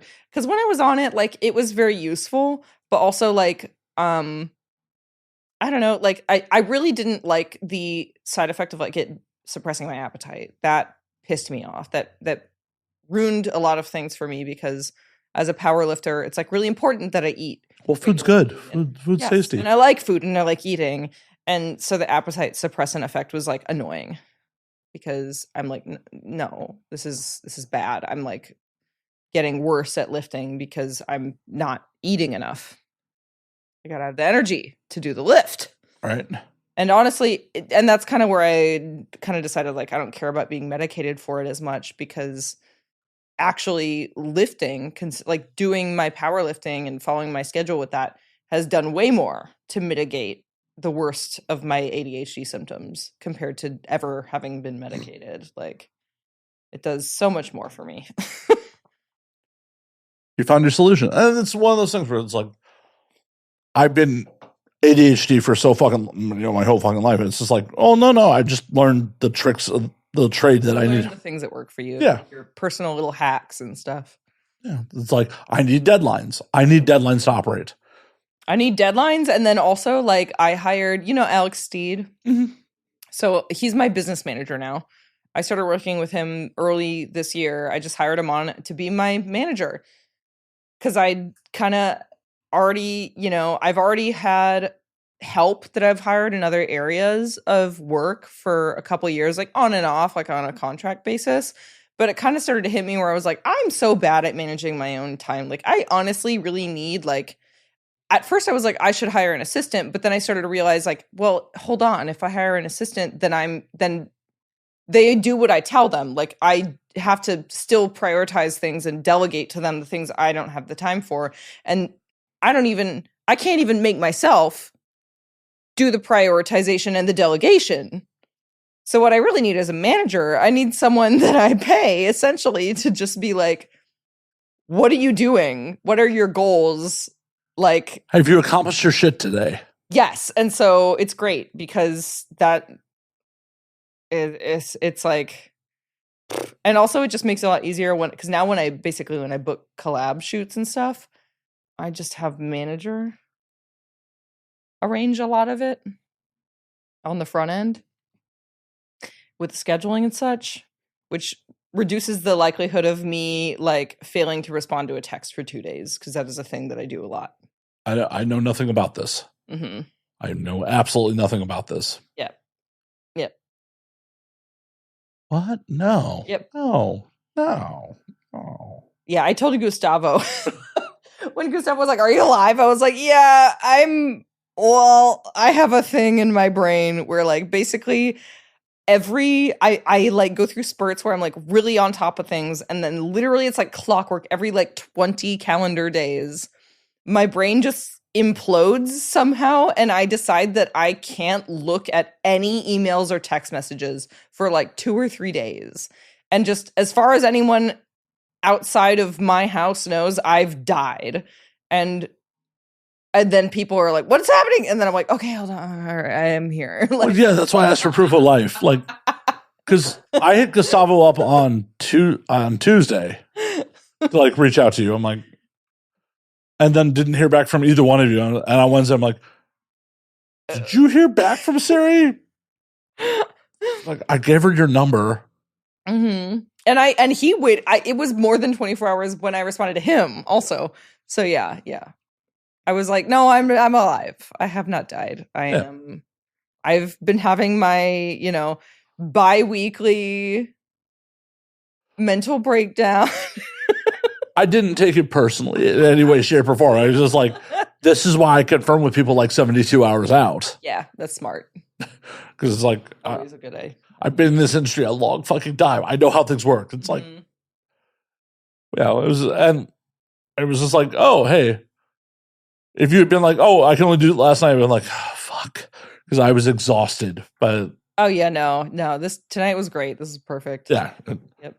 I've caught my second wind. I've had some whiskey. Like I'm because at 4:30 it was just like, oh God, how am I going to make it through this podcast? Like, this is, I've been up for 14 hours. I've worked a lot today. Fuck. I'm glad you recovered. It's one of those things that always fucking happens with me. It's just like, how am I going to make it through? And then the minute the cameras start rolling, I'm like, I'm on. It's fine. It's fine. Yeah. I'm going to play my fucking part. Yes. Do it. Like the lights, the whiskey, the fucking... The Arby's hat. Nihilist Arby's. Nihilist Arby's. We talked about this briefly before we got on air. Are you familiar with the Twitter account Nihilist Arby's? I am not. Should fix that. I really like the hat though. Like, do they have other merch? They do. Yeah, I'm into it. Are you familiar with the band The Lawrence Arms? Mm-mm. They're a Chicago punk band. Okay. What's hilarious is the Nihilist Arby's Twitter account is run by the lead singer of that band. And Nihilist Arby's as a Twitter account has 10 times the followers of the band's Twitter account. Wait, so he's better at memeing than at making band? Yeah. It's not even memeing. It's just ridiculous fucking tweets. Yeah. Here's a good example. Mm-hmm. You're older than you've ever been, younger than you'll ever be again, and you're also a pointless biological accident in a tropic void, and your sentience literally has zero significance. Eat Arby's. Yeah, it's great. Yeah. That's beautiful. Yeah. Mm-hmm. Yeah. Brandon Kelly, the lead singer of the Lawrence Arms, runs this account. And Arby's corporate did the best thing a number of years ago. Because he's a professional copywriter as a day job, because punk rock apparently pays okay. Yeah. They showed up at his office with a puppy and a bag of sandwiches and a note that says everything will be okay. What? Yeah. That's what Arby's corporate, their response to this Twitter account was. Wow. It's like, bravo, Arby's, bravo. Like, they fully were just like, please keep doing it. We love this. Yeah. The free publicity. Yeah. 100%. Honestly, yeah. That's an I appreciate that. Yeah. Coming from a corporation, yeah. For a corporate Twitter account, like 100%. They're Like reading the room. Good job, Arby's. the puppies just like icing out the cake. Like That's adorable. The New Year's Eve post from 2017. New Year, same shit. You'll die. No one will remember you or anything that you've ever loved. Eat Arby's. God damn it. Does everyone end with eat Arby's? Uh-huh. It's nihilist Arby's. It's great. I love it. I love it. It's one of my favorite Twitter accounts of all times. Like,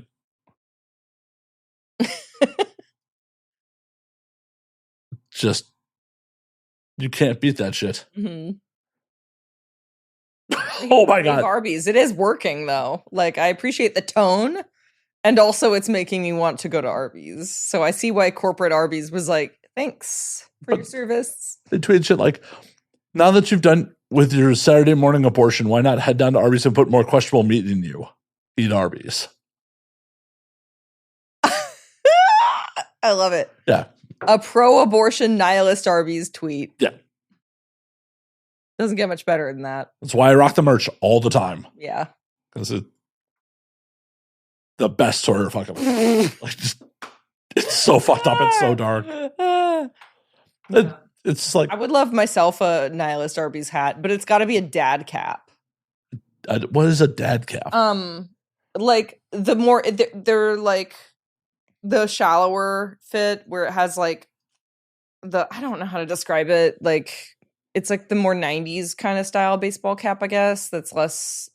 I have a very tiny head, and I like them because they fit my head. Oh, well, so they have the trucker cap, they have a t-shirt, they have a pin, and then they have a beanie. Is what? Damn. So no dad hat. No dad hat. I guess I'll have to make my own. It's your own nothing. My own unlicensed Nihilist. Nihilist Arby's dad hat. Could just rock the beanie. You could. I don't ever wear beanies. But you could. They hurt me. Beanies hurt so much. Like it's like they itch. I've never worn a beanie in my life that didn't itch. But couldn't that be a good thing? No. No. It's a sensory nightmare. I just heard a beep. Yeah. These things happen. Does it mean anything? Yes. Our time is ending. The world is ending. That beep is to let you know that like our limited time on the planet is coming to an end. No. Or it could be that it's switched over to Rapture day is like weeks. We're like 3 weeks late. Yeah, neither one of us are getting raptured. I don't know about you. I was like, I'm certain that I am getting pulled up. Jesus is coming to bring me up into the clouds. And give you a foot wash? I will float to the pearly gates. Uh-huh. Absolutely. I am a member of the Satanic Temple, but I also know that if Jesus did come back, I would literally be raptured. Like I would be one of the good ones. I'm confident in this. It's nice to be confident in things. I'm only going based on what Jesus himself fucking said. Well, no, what his disciples wrote down that he allegedly said. Jesus didn't write any of the books himself. It's true. But even based on what they said that he said. He did enjoy washing sex workers' feet. He did. And he was a fucking socialist. And he was like, fuck corporate greed. And you can't charge interest on loans. And like, there was a whole lot of stuff going on that Jesus said that I'm like, hey. That no one listens to. Yeah, exactly. Yeah. Which is kind of what it makes it funny, is all these people that were like, I'm ready for the rapture. And I'm like, pfft. I mean, wouldn't that be horrible if like some of us got stuck here with like the deeply religious ones? Yeah, see, that's why I don't think it can't go that way. It just can't. Well, I'm an atheist. Like, I can't get raptured. I don't believe. Okay, that's fair. Yeah. I mean, I don't know. I don't even like use labels. I don't really fucking care ultimately. Well, and that's where my atheism started. Like, yeah. I used to consider myself agnostic, where it's just like, this doesn't really have a point in my life. I don't really care about it. And then more and more as I got older and like thought about like, oh no, I don't believe in this shit. Yeah. And in some respects, I'm a full-on anti-theist. Yeah. I will say I don't know if I'd call myself an anti-theist. Like, I really don't care. I will say, okay, so like I was raised Christian, like, and not non-denominational. My family when I was growing up was Lutheran. My mom's dad was like a Lutheran pastor. I have other Lutheran pastors in my extended close-knit family.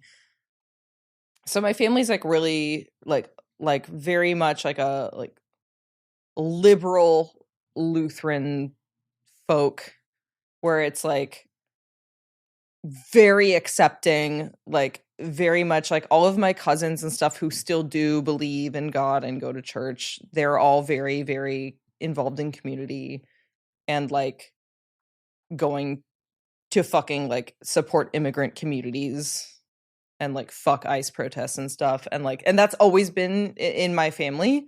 So, and that's kind of what I grew up around. So that was for a really long time, that was my interpretation of what it meant to be like a person who's Christian, was like truly to like only really listen to like all the positive things that Jesus supposedly preached.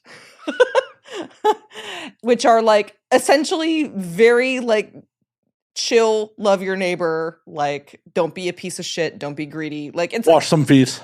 Yeah, it's pretty self-explanatory. Like it's not that complicated, and that's what I grew up hearing and taking to heart and appreciating. And so a lot of that is so ingrained in me that it's hard for me to be like, I fucking hate, like to a degree I do kind of hate Christianity, but because I've been exposed to like a really like genuinely loving like version of it, I have a hard time saying I don't like any of it at all.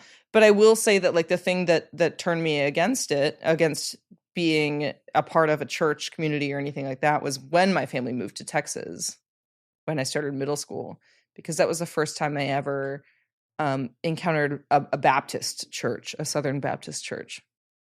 And it was also the first time that someone ever told me to my face that I'm going to go to hell. And it's going to be a good party. Don't worry. I learned what it meant to be like a Southern Baptist, like the other kind of Christian, the uppity, like holier than thou. Like that was a form of Christianity that I truly did not understand or experience until I was older. And when I encountered it, it actually did make me hate it. Like by the time I was 14 years old, I was like, I'm a fucking atheist. Like, fuck this. I don't ever want to go to church again. This is disgusting. These people are sick in the head.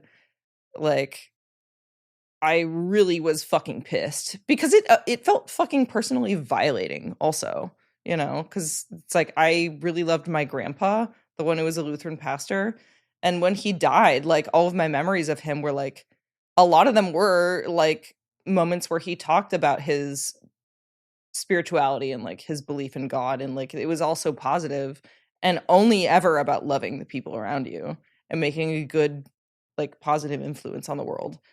And then to just shortly after that, after his death, be exposed to this other like fucking purely hateful, bigoted version of Christianity. And I was like, what the fuck is wrong with these people?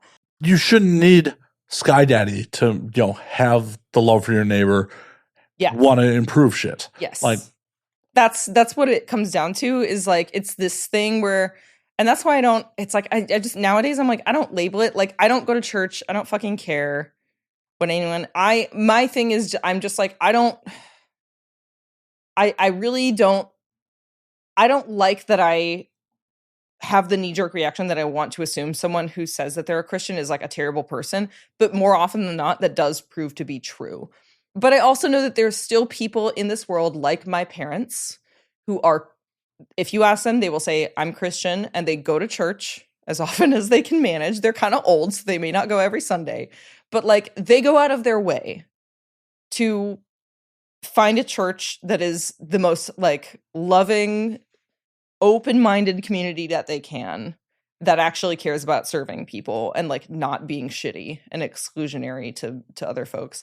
And that's where I'm like, okay, as long as those people are around, like hopefully they do what they can. Like, I don't personally want to be involved in a structured religion or support it, but like, I do appreciate that there are people out there who still feel called to that. Well, and if you want to have your opiate, like, I'm not here to judge. Yeah. As long as you're not trying to enforce it on fucking other people. Yes, the evangelical thing is really a big part of it.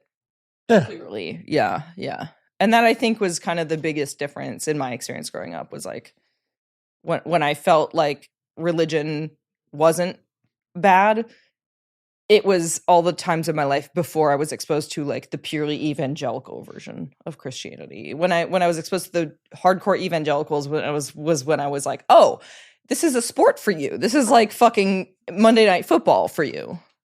Like, you don't give a shit about the Bible. You don't actually give a shit about anything that is taught. You don't give a shit about respecting humanity. This is all about like the sport of being better than other people, essentially." Yeah. I get bragging rights. I'm better than you. Yeah. And that's where it just falls apart. Because I'm like, you're serving your own fucking ego at this point. And For if sure. you can't see that, then I'm just so sorry. Well, of course I can't see that. Yeah. Like, See, I come from it like I'm a Hebrew school dropout. Like,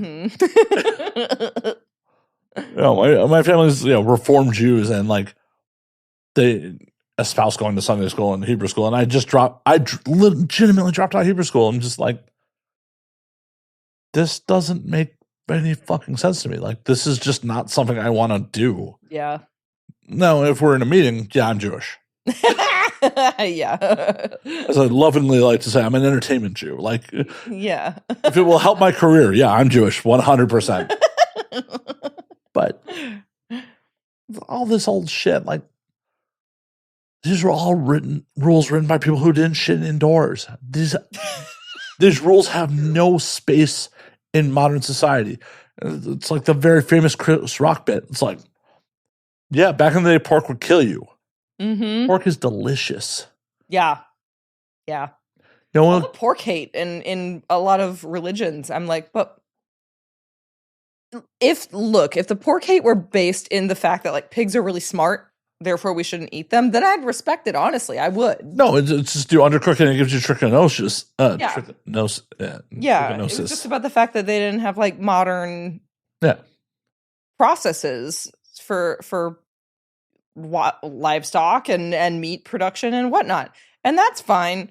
But yeah, I mean, do I feel guilty when I eat a pig because they're adorable and very intelligent? Yes, but I still do eat them. I'm sorry. I will, however, not eat an octopus or a crab. I'm sorry, they're delicious. Octopus and crab? Mm-hmm. I can't do it.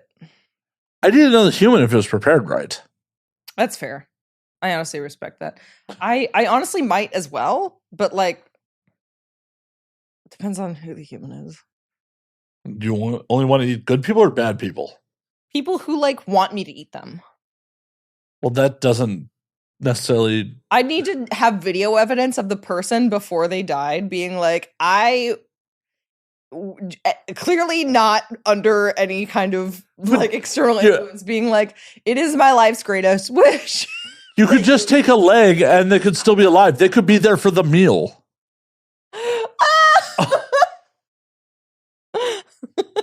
How would you feel about eating someone in front of them? I don't know. That might be like a little too kinky for me. Why are you making it sexual? Where I draw the line. Because I feel like if they want to watch me eat a part of them, like while they're alive, then for them it's definitely sexual. Like, I don't understand. Because they get to be a part of you forever. Yeah, exactly.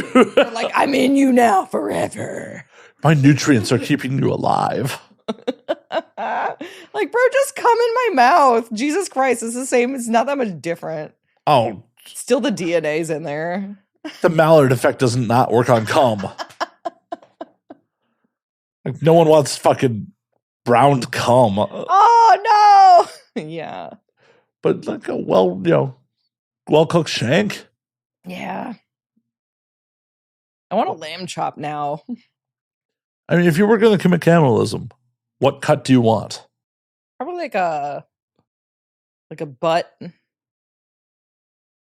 Yeah, like a butt. Like I feel like a nice like marbled chunk of butt. All right. Yeah. How would it be prepared? The way anything, medium rare. Well, no, but I mean, like, you can grill it low and slow. You can smoke it. You can chop it up and pan fry it. You could deep fry it. Like, I mean, I would think I don't actually know how to like smoke something, but I would. well, no one's asking you to cook it. Yeah. Which I just mean to say, like, I'm not even thinking of all the possible methods, but I would say, like, the amount I would want it to be prepared in the way that is the most time consuming, because I feel like that. Well, that's definitely that smoking giving it. that cut the respect that it deserves, like. So smoke it, yeah, hell yeah, low and slow, some fucking American barbecue, some applewood smoked butt chunk, some butt roast.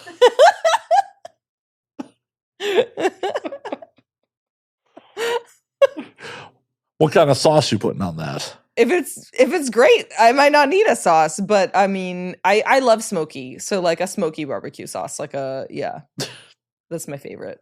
Hell yeah. Mm-hmm.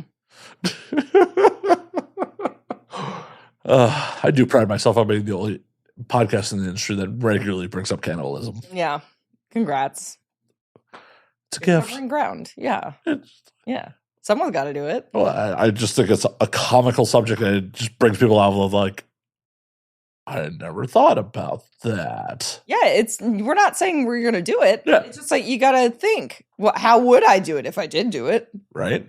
Also, realistically, if I ever had the opportunity to do a cannibalism, it would be in such a dire situation. I would not have a smoker available.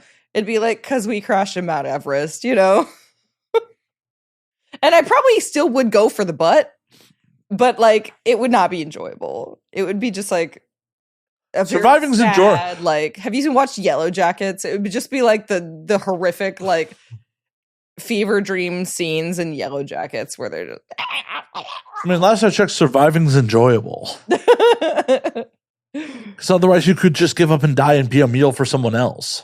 I would also be down to do that, like in a survival situation. If we were like drawing straws about who got eaten first, I would volunteer. I would literally be like, please just fucking eat me. I don't want any of this shit. I have said this for years. Like, my survival instinct is like, I'm a resilient person and I will fucking fight for shit. But if I'm presented with like a desert island lost, like a mountain plane crash lost, a dire situation that's just like fucking torturous, or if it's like a don't look up kind of thing in the movie where it's like, yeah, an asteroid's coming and we're all gonna fucking die on X day for sure, 100% for sure.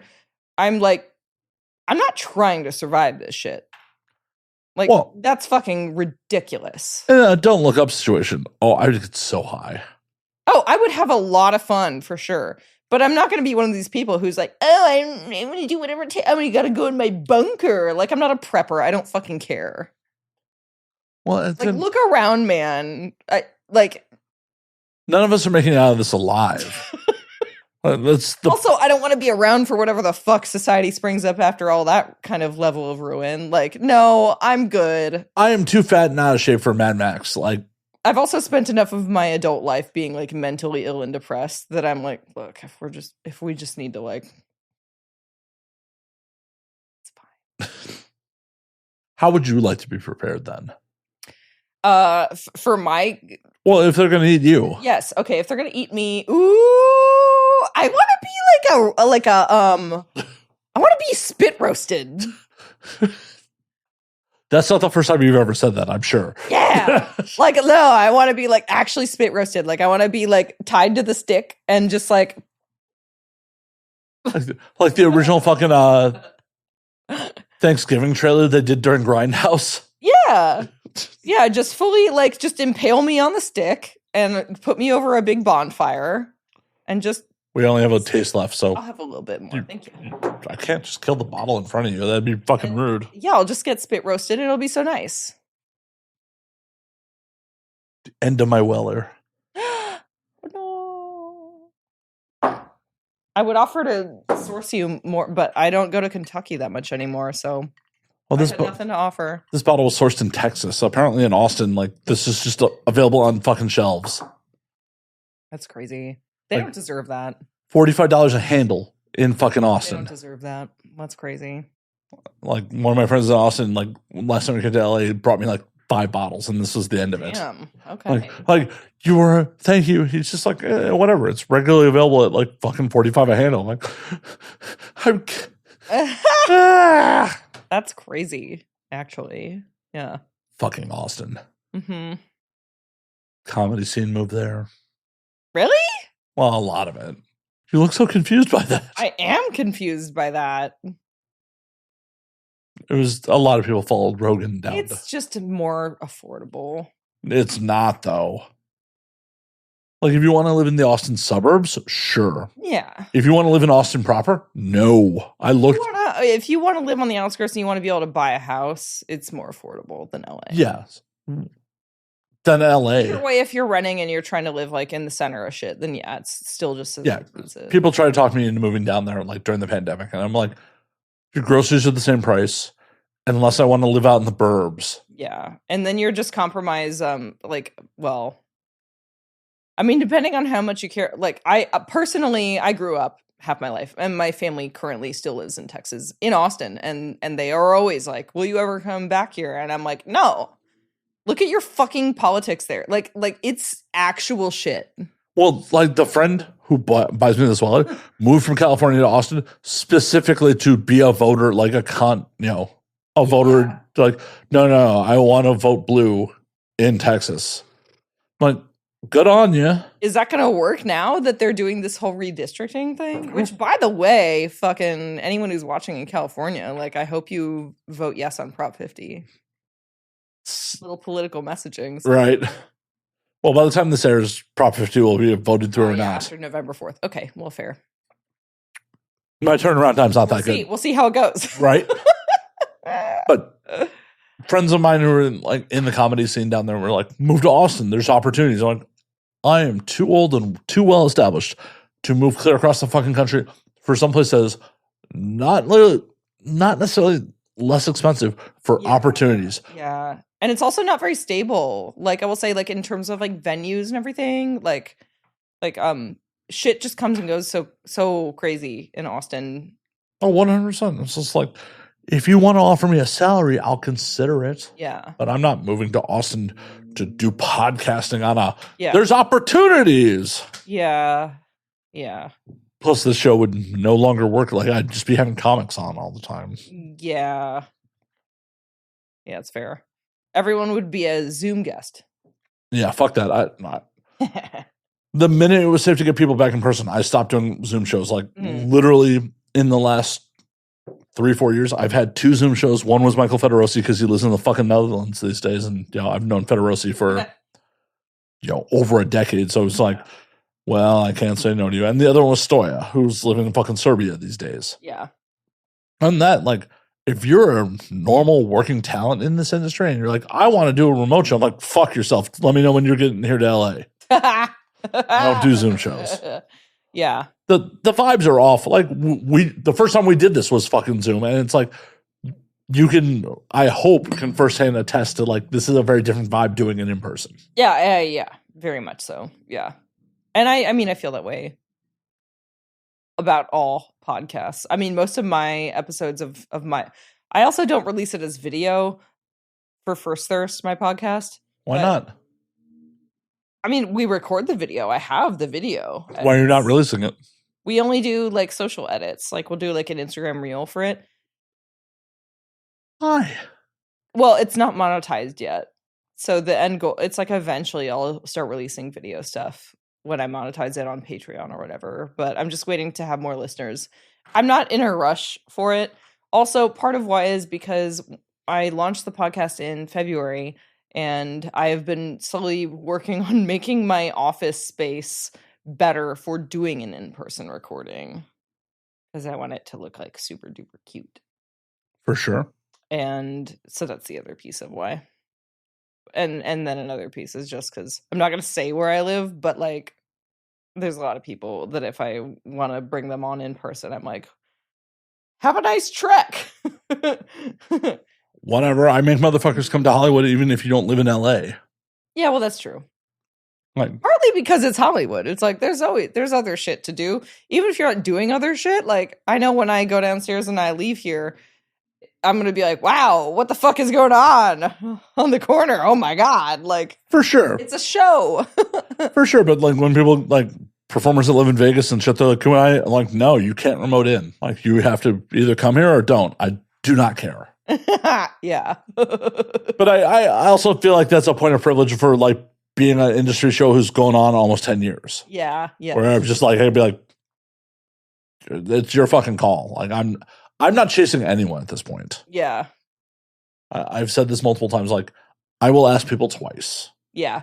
And if you don't seem interested or you fucking flake, Yeah. I'm not fucking chasing you. Yeah. I love everyone. Well, I don't love everyone in this industry, but I love a lot of people in this industry. But at the end of the day, I don't fucking need you. Like, if you don't feel this is worth your time, I'm not here to hard sell anyone on doing the fucking show. I only want people that are fucking excited to be here. Everything that you've just said is how I feel about shooting anal scenes. Then you make them come to you?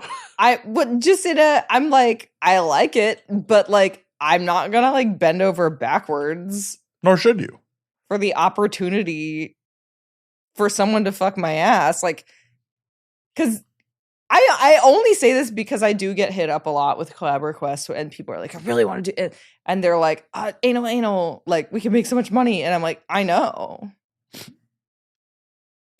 Telling me I could make more money by doing X is not a way to get me interested. No, give a better fucking pitch than that. No, truly the thing is I don't care about making money. I say this so I wish I cared more about making money. Since day one entering this industry, I am not financially motivated. It's like I hit a wall with that where I'm just like, I just don't care. Well, then I got to know, what is the motivation? I care about like work-life balance, and I care about like feeling good about the decisions I make, and I care about physical comfort. And like, so yeah, there's been plenty of times like I do like talking about anal scenes. It's like, I do genuinely love anal, but like most of the time when I do it, when I have fun, like it's because it's like in my personal life and it's in the moment and I'm like super fucking into it. And setting up a whole thing and like planning weeks in advance to shoot an anal collab scene with someone that doesn't ever fuck my ass routinely is like, that's a task. Well, yeah, that's a very intensive thing. It's exploratory anal. Kind of, yeah, because it's like, I don't know, it's different for everyone, obviously, but like for me, it's like my butt actually is very sensitive, and so like I do have to be careful, and like it takes me a while to warm up, and like I have to like scratch my butt. It's very annoying. I wish that I could just be an anal queen and just like shit went in there and it's fine, but it's not that way for me, and it never has been. So, what does motivate me is like, I don't know, feeling good, like. And I say ego because I'm like, I think I like to feel good about the choices that I make. And so I'm why are you on this podcast like, right now? I think that's a little bit of ego coming in there. Why are you here? Sorry. I have to do the self-deprecating joke when I can. Because you're fun and I like talking to you and I respect you. Oh, God. Can't keep that in the cut. That's being edited right the fuck out.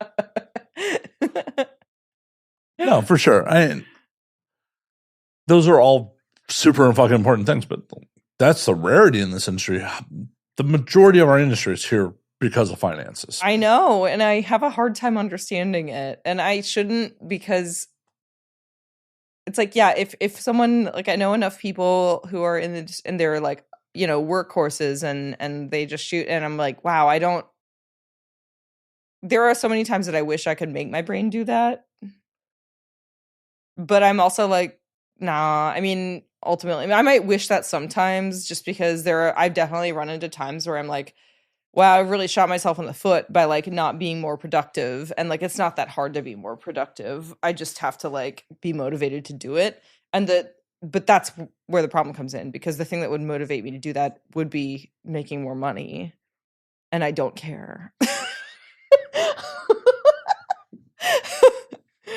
So it's like, I mean, in the last, it's kind of, I talk like, well, you're like literally the living, example of once your needs are met, that money doesn't buy more happiness.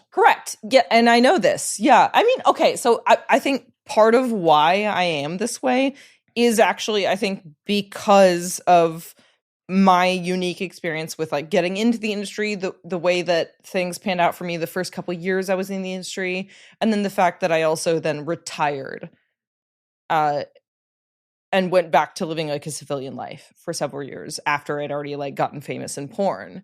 And so initially part of it was like when I first started in porn in 2012, I was and I don't want to get fully into detail. A lot of my fans who will watch this will already know a lot of the backstory, but essentially when I started in porn, I, at the time, was married to a man who was about twice my age, who was in many ways like emotionally like manipulative and abusive. There wasn't financial abuse, to be clear. Like it's like he wasn't a suitcase pimp, thankfully. He was not a suitcase pimp. Yeah, he wasn't like taking my money and hiding it or anything. And we did eventually, when I retired from temporarily in 2015, like I divorced him. We split up the assets. We split up the bank account, whatever. I got a bunch of my money back. And then I left and I moved across the country. And I've never seen him again since then. But that being said, like when we were together, when I was new to the industry, when I started making pretty good money early on in my career, which I would say good money in 2012 is nothing compared to like good money now for like someone on OnlyFans. It's like when I say good money, I mean like I think my first tax filing or something was like I barely made over $100K that whole year. Oh, for sure. And I was supporting 2 people on that. So when you were just doing studio work, like when anyone was only studio checks. Yeah. And that's like before taxes. Right. So it's like good money, but it's not like it's not upper getting rich money. It's upper middle class money. Yeah. And like I didn't like he was managing it. Like he filed the taxes and everything because I was so young. I was like 24 and I didn't really know how to do those things meaningfully. And so he did that. So it's like I essentially, because I wasn't daily thinking about income and expenditures, and like when I needed to buy things for shoots, like I needed new wardrobe for shoots, I would go to fucking Ross Dress for Less and spend like maybe $75 on several new outfits, and that was it. Like I really like didn't exploit the fact that I was making that much money at that time, which like I knew a lot of girls at the same time who like were doing just as well as I was in their first like 2 years in porn, and they would immediately go out and buy like every new Louis Vuitton bag. Oh yeah, or some insane fucking Mercedes. Yeah. I didn't buy a new car. I didn't do shit. Like I did nothing with all that money. And part of it, it's like, it's kind of a weird thing to talk about now because I'm like, well, part of it was because I was married to this guy who was emotionally manipulative and controlling. And I also understood that wouldn't like impact financial decisions. So part of it was that like, I probably, if I were single, would have probably spent a lot of that money. But because I was like, oh no, I don't want him to like ask me what I'm doing and judge me. Which bad, because manipulation bad, but also in some ways the end result was good. The end result kind of the end didn't necessarily justify the means, but also in that one slim regard, I'm not terribly mad about that having been the outcome. No, for sure. Like I roadied for girls in like 20 around the same time that were making deep into 6 figures, like 300, 400K, and to this day don't have shit to show for it. Have nothing to fucking show for it. Yeah, I know a lot of people like that. I know a lot of people because I bought a house in Kentucky in 2021, and I talked about it, and once a couple other people in the industry started finding out, I got multiple people, like veterans of the industry, decades old, like veterans, messaging me going, wait, how did you buy a house? Like what? Well, it's Kentucky. They're free. Like, they're like, please move to our Part state. of it was, I was like, because I could afford it. It's Kentucky. But also, they weren't even asking based on that. They like had more than enough money to buy a house in LA. They were like, how did you do the paperwork? Like, how did you actually get approved to buy a house? Because my shit's not in order. Like, they haven't paid taxes in years. Well, like, I know. It's crazy to me. Like, yeah. This industry is crazy to me. I literally was at a party a couple of years back, and I'm like, a well-established performer was like, yeah, I just handed the IRS a check for $1 million. That's insane. Like, I was so back, I just cut them a check for $1 million. I'm like, that's terrifying. Yeah, that's nuts. That's just like, walked into the IRS office, broke out their checkbook, like, here's $1 million in what I owe you. Like, the fuck? Yeah, that's crazy. Because there's no porno 101. Nope. And so many people get into this industry so fucking young and it's not like our public school systems are teaching people how to balance a checkbook or pay their fucking taxes. Which is crazy. But also it's crazy, but I'm also like, it's very much by design. Like, you can't be exploited by capitalism as efficiently if you understand how things work. Like, we definitely can't be teaching high schoolers about how to like compare credit card offers and choose one that's less shit for you. You should be able how to live without even having to take on debt. You should still teach them how to fucking pay their taxes. Yeah. Well, I mean, ideally, we could just abandon this whole bullshit fucking IRS Intuit like payola scheme that's going on, because that's also fucked. It is, but as someone who's self-employed and like owns an LLC, I love that shit because I write off so much shit. Well, I mean, but you still could. Like, I just mean in the sense that like Intuit pays off the IRS to be the only viable like way to file taxes. Well, I know. You know, for like the average person. Actively suppressed, the free fucking. I don't think it would change much for business owners, because if you're a business owner, like I'm an S corp, so it's like I'm always going to have a different filing process anyway. But like for the average wage worker who's on like a W-2, it's like, it's insane that the government already has the details of how much money you made, and yet they make you fucking file a thing to tell them how much money you made, just so they can compare the numbers and go, okay, you didn't lie. Here's your refund, you piece of shit. Like, and then you, in the process of doing that, Intuit made like $80 or whatever. And they're like, thank you for. Yeah, it's just gross. Every other country, every other fucking like world superpower capitalist economy country has a more efficient system than we do. Yeah, and a lot of things like trains, healthcare. Correct. Yeah. I mean, you could say that about just about anything you could point a finger at, is like any other country comparable to America has a better version of it, because we just can't stop. Oh, I don't know if you've ever heard me say this, but like America's the number one marketed country on the planet. Yeah, we just can't stop sucking like corrupt dick. Well, yeah, we market ourselves insanely well. Like, we're the number one marketed country. Yeah. Like, America being number one is just like, because we market ourselves well. Like, it's just like, oh yeah, the propaganda says we're number one. Mm-hmm. The first time sorry audience, I'm going to say the words Japan. The first time I talk about Tokyo too much, but the first time I went to Japan, the first time I went to Tokyo, I'm like, holy fuck, I don't even speak the language. It is easier to get around on the Tokyo subway system than it is the New York subway system. Oh, I've never been. I want to go so bad. You should go. The yen's very depressed versus the dollar right now. I didn't know that. That's surprising, actually. Well, it might not be as depressed as last time I was there. When I was there in late 22. Yeah, I said the dollar's got to be worse now. It's not as depressed, but like when I was there in late 22, like I literally went out one night for conveyor belt sushi, like pigged out. Mm-hmm. Had a couple drinks, and it was like 35 US when I fucking left. I was just like, that's pretty amazing. Yeah. This is, yay.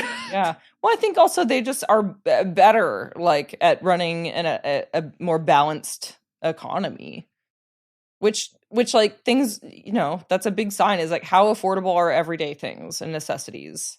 Well, in America, they're pretty fucking bad. Like, it's pretty bad. Yeah, but the first time I went to Tokyo in 2013, 2014, things were LA prices. Okay, yeah. Like their just economy was just in kind of a downward spiral. Like, yeah. so I don't know. It's, I don't know necessarily that like they're managing it better. It's just like, oh, hey, the exchange rate's better right now. Yeah.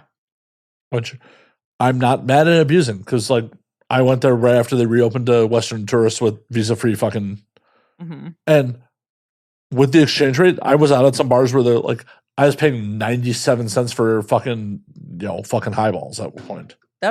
I just kicked my camera. I just kicked it so hard. It was like 97 cents for a drink. Oh, wow. It's like 97 cents. I'm going to knock over the camera. 97 cents fucking Jim Beams and sodas. Like fucking. That's like, I haven't seen a price like that since I went to my local dive bar in college in 2007. Yeah, no, it's absolutely insane. Like, I was like, oh yeah, I'm gonna hit this bar and get some sushi before like I go hit the real bar I went to. Oh, they're running a special for fucking like 100 yen fucking highballs. I'm like, yeah, with the exchange rate, like, I'm paying under $1 a fucking drink. That's insane. It was great. It was a great trip. I was there by myself and just like street photography, got 2 podcasts done, and nice. I gotta go. I gotta check it out. You definitely gotta go check it out. Like, if you decide to go a lot, I'll connect you with some folks I know over there that are fun people. Sweet. Because I don't know anything. I'd be in a totally new. Well, and for the audience who's painfully aware because he's on the show twice, Jake Edelstein's a friend of mine. Like the off there Tokyo Vice, he's still over there. So like, I'll introduce you to Jake. Hell, if you're around November 4th, he's signing at Book Soup. Oh, sweet. Yeah. Oh, yeah. Are you familiar with the HBO show Tokyo Vice? No. Well, TLDR on like another fucking guest of the show, but Jake's an American expat who wrote for Japan's largest newspaper covering like the Vice and the Yakuza for a number of years. Yeah. And HBO optioned his autobiography into a 2-season show. Unfortunately, didn't get picked up. He's a really dope dude and very pro sex worker. So like, awesome. I love that. Yeah. But yeah, he's in town promoting his new book on November 4th. So I'll be there for the signing at Book Soup. If you're around, I'll make intros. He's good people. Yeah. You should text me about this, like a reminder, because as we know now, if something's not on my calendar, I won't remember that it exists or that a conversation ever happened about it. I understand. We were eating tacos and we were both drunk. Like, it was just like, you haven't done the show in 2 years. We probably should fix this. Yeah. The tacos really were like infiltrating my thought process. Yeah. And I'm just happy I got tacos this year because last year I got trashed, and by the time I wanted tacos, the taco stand was closed. Sad.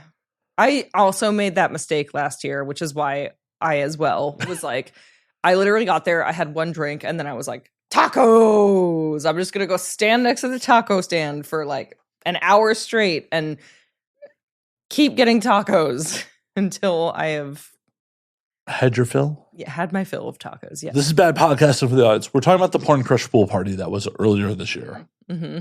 It's an annual industry event where like the majority of the industry hangs out at a shoot house and gets fucked up. Yep. And someone always sits on the edge of why am I'm leaning so close into the mic. I haven't done that for this entire recording. And now all of a sudden I'm like, I gotta talk into the mic. Someone always, it's ASMR now. Someone always sits on the edge of the hot tub and gets their dick sucked. Hey, a buddy of mine was just I've seen it every time I'm at that party. There's always a dude by like hour 2 who like sits on the edge of the hot tub and gets his fucking dick sucked. Hey, a buddy of mine just like went from playing fucking beer pong with someone to fucking them next to the beer pong table at like one point. Like, oh, apparently that's just happening. It's not the majority of people, I will say, and it's like, and even though everyone at the parties in the industry, everyone who observes someone fucking is always like, oh my God, they're fucking, do you see that? They're fucking. Like, it's like, even me, I'm like the least rude person, and I'll see someone doing shit, and I'm like, clutching my bro, like, they're fucking at the party? Yeah, it's absolutely ridiculous, because it's also like, Yeah, we've all seen worse. We've all seen so much worse. Yeah. But yeah, those two are fucking right there. I asked my buddy, I'm like, these new rules for beer pong? And he's just like, well, she asked me, like, as we were playing, if I had a clean test. And I went yes, she went yes, and we decided to bang. I'm like, good on you, man. Mm-hmm. Good on you. Congrats on your beer pong Fornication? Yeah. That's great. That's great. Mm-hmm. I've never had a beer pong game end like that in my life. Mm-hmm. Me also. Yeah. Hey. Mm-hmm. What about a flip cup game, though? Nah. I don't think I've ever had a drinking game actually result in sex. I've had lots of gratuitous drinking result in sex, but I've never had a game involved result in sex. Correct. Same here. Yeah. It's like, oh, we got fucked up together. Oh, I guess we're rubbing genitals now. Okay, cool. Not like. But there was no. There were no. Pong. Yeah, there was no pong. There were no cards. No flip. No pong. No. Or fucking King's Cup. Did you ever play fucking? No. Oh. That. It. I don't even remember the rules at this point, but it's a card game where like the draws are based on like how much you have to drink, and then there's like a communal cup in the middle where people have to like pour whatever they're drinking into the communal cup. And like, no! I'm pretty sure if you sounds like a rugby. I'm gonna Google this right now and see if sounds like a rugby social torture tactic. Like, there's a thing like that in rugby socials, like rugby culture. Okay, it's like because it's probably been 20 years since I've played King's Cup. King's Cup is a card-based drinking game where players draw cards from a shuffled deck arranged around the central cup, with each card corresponding to a specific rule or action, like waterfall for continuous drinking, or creating a new rule for the game with a king. Players take turns drawing a card, performing the action, and sometimes adding their drink to the central King's Cup. When the person draws the final king must drink. Yeah, this is a lot of shit show drinking in my early 20s playing this. It's crazy to think like I haven't thought about this forever, but like it's probably been 20 years since I've.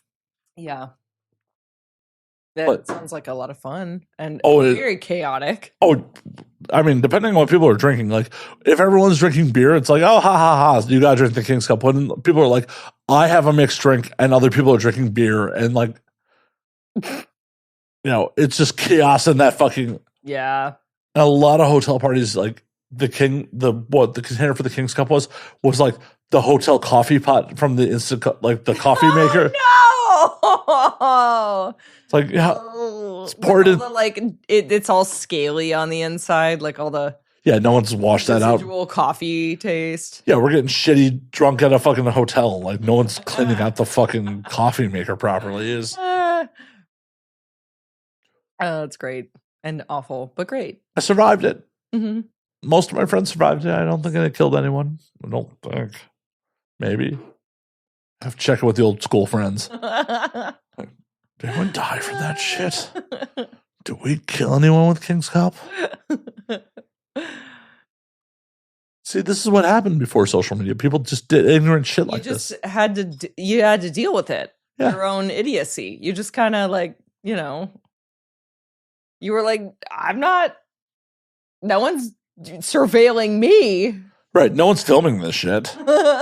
Or the fact that like all these rules were passed down anecdotally. Like no one Googled how to fucking play this game. Like someone brought it up at a party. Like this is what we're doing. And that one of these diabolical friends was like making up new rules that they were adding in and pretending it was like part of the OG like rule set.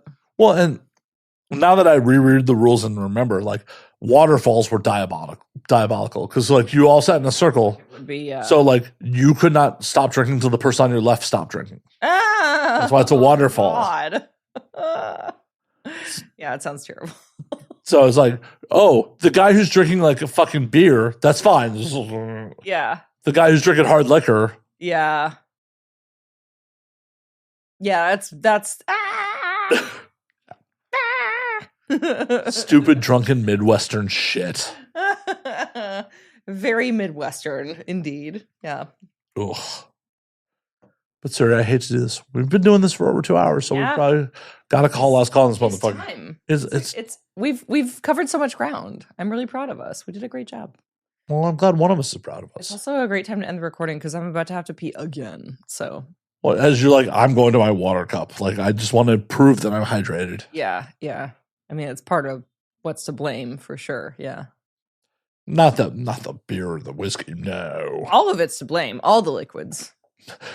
If you come and find me at 10 a.m., I'll have also 4 drinks, but it'll be like my water, a Coke Zero, an energy drink, and like just a plain water Hell yeah. with ice. I always have this. Sometimes I have another water with ice. Well, we're going to get you out of here so you can pee. But before you do that, tell them where they can find you on things.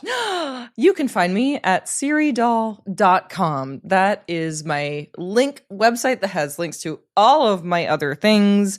And just for like a quick reference to the most important platforms I'm on, if you want to follow me on Instagram, I'm the Siri Dahl again. And you should follow me on Blue Sky. You should get Blue Sky if you don't have it because it's better than Twitter, and you should follow me on it. And I'm at SiriDahl.com on Blue Sky. Find me. Thanks. As a major proponent of Blue Sky, I agree. I'm still having my beefs with a couple things that happened over there. Oh, I forgot to say one other thing. What's that? Also, listen to First Thirst, my podcast. You can find it at firstthirstpod.com and First Thirst Pod on all social media things. Hell yeah.